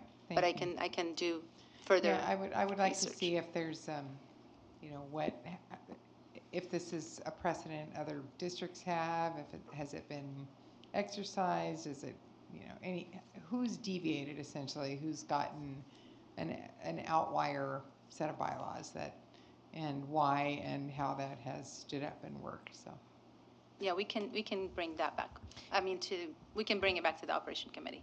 Okay, and I just want to say thank you to all the Measure O committee folks. I see we have at least one of our members with us, and there was at least one other one that had to leave for another meeting. So are they here? So. Can they stand? Who's here? And Mr. All right, Mr. Kinnear, thank you for your service. Thank you. Mr. Lee. Yeah, so thank you, Mr. Fram. I was at that last Measure O committee meeting, all 6+ hours. So just want to make a couple points of clarification. The comment was made that the committee had asked for his resignation, and that's not true. There was a motion made by a committee member that did not pass to ask for his resignation, so the committee did not ask for that resignation. And about Mr. Fram being the swing vote, I guess it's true. You could say that if he didn't vote, it would have been a tie, and therefore not passed. But there was also other committee members that were not present at that Measure O committee meeting. So I just want to make that clarification. Also, there was some discussion at that meeting, that long meeting, about what constitutes a vendor, and I believe legal counsel provided staff, which shared with the committee what a vendor qualifies for. So would you mind either Mr. San Martin or Mrs. Keish to kind of clarify what a vendor is? So we got clarification from legal counsel regarding what constitutes a vendor.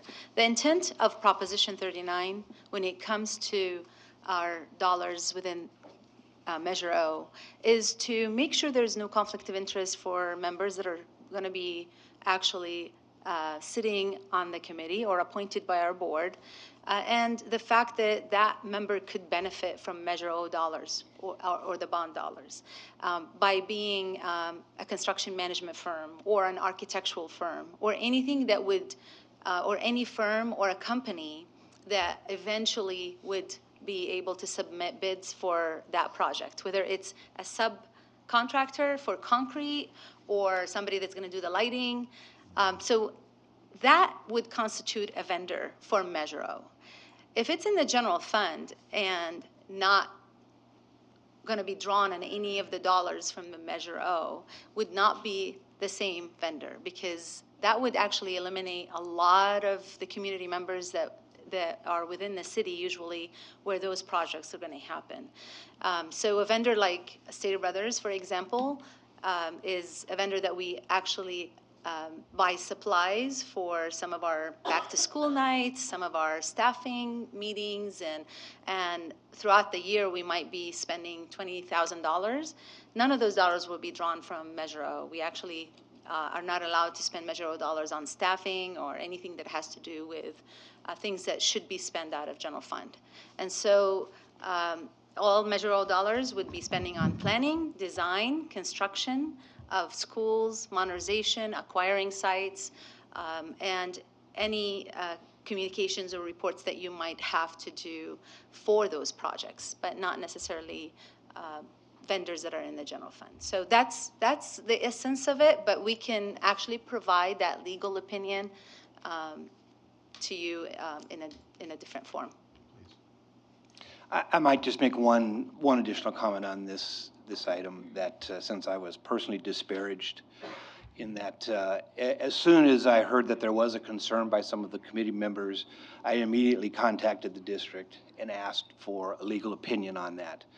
And that was the opinion that I was given. So. We also have, I'm sorry. We also have legal counsel that we request they're present, but I thought they did not attend. They are in the audience if you'd like legal counsel to come to the Yes. podium. Thank you. We would like that. Yes. Mr. Gale.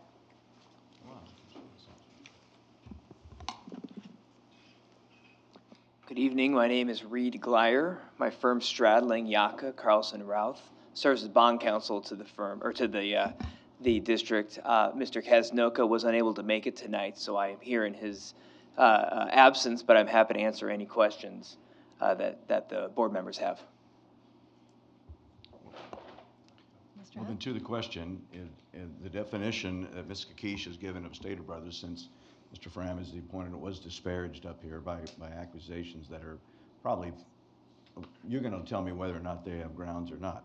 Is Stater Brothers a vendor based on the way she describes under state law, the way she describes the relationship the district has on purchase orders with them?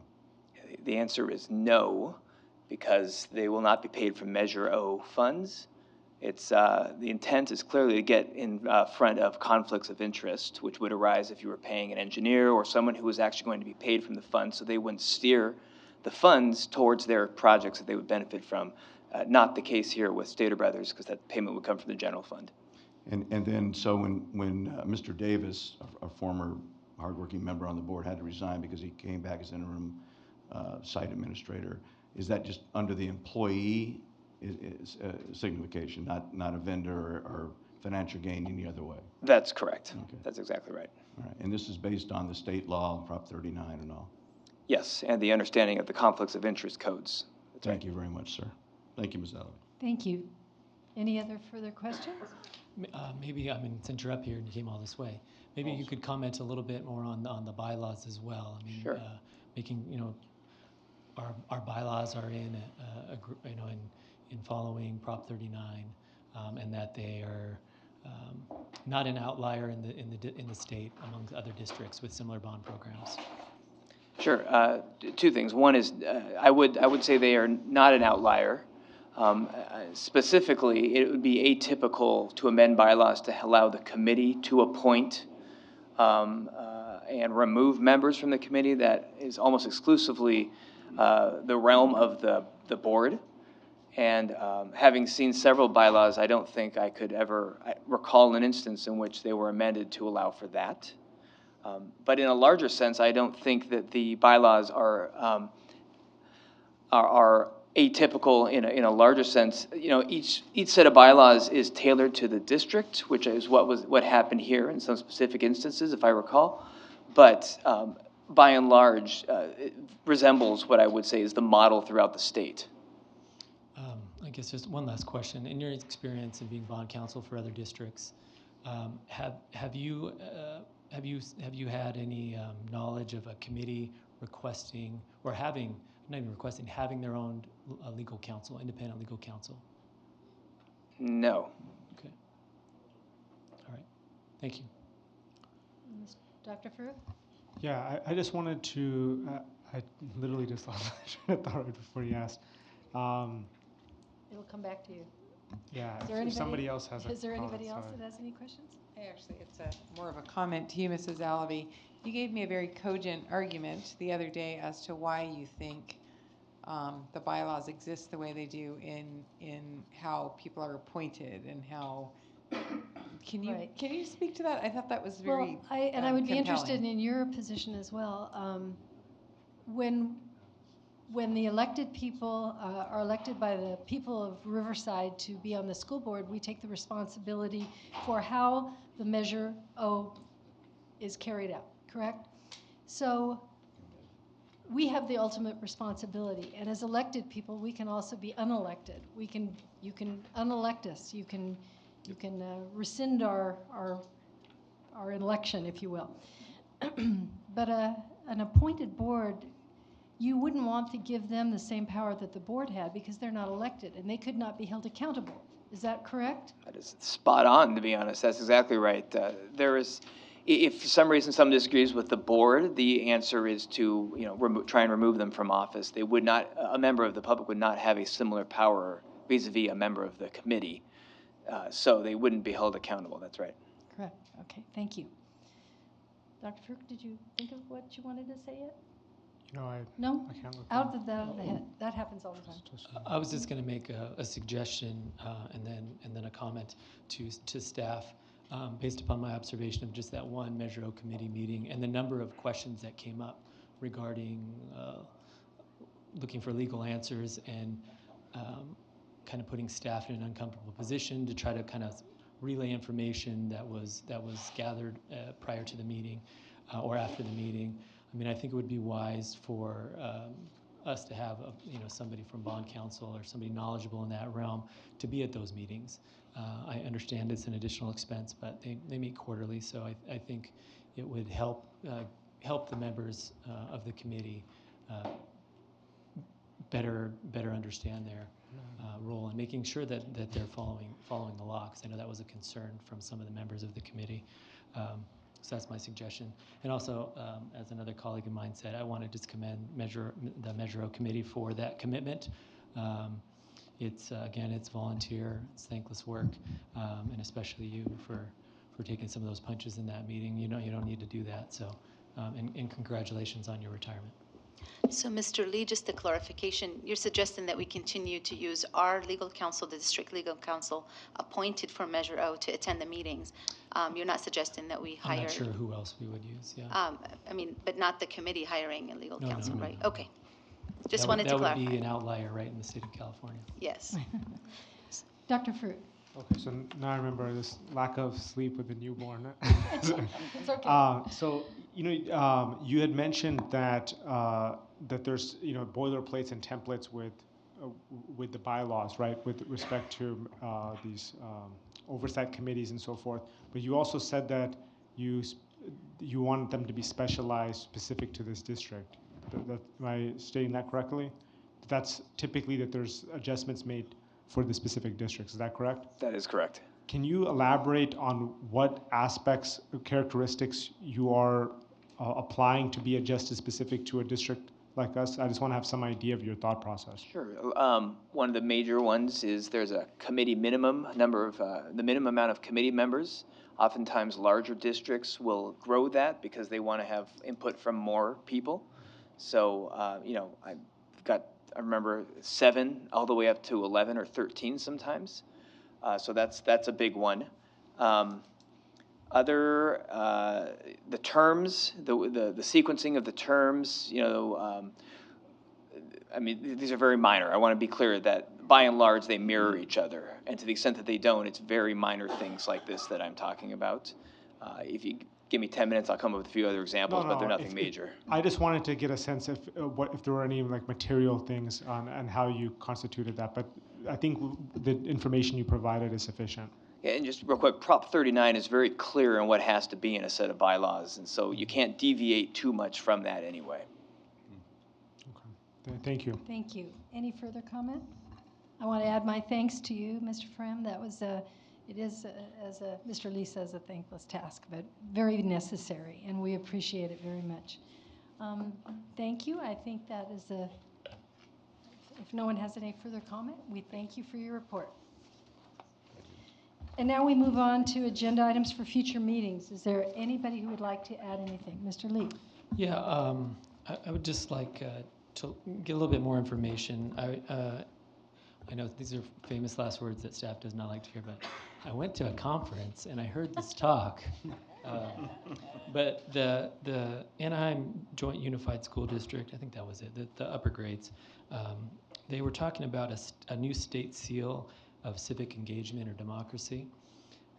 And it sounded like it was pretty general in nature, and it gave a lot of latitude for districts to encourage this for students to go for this seal.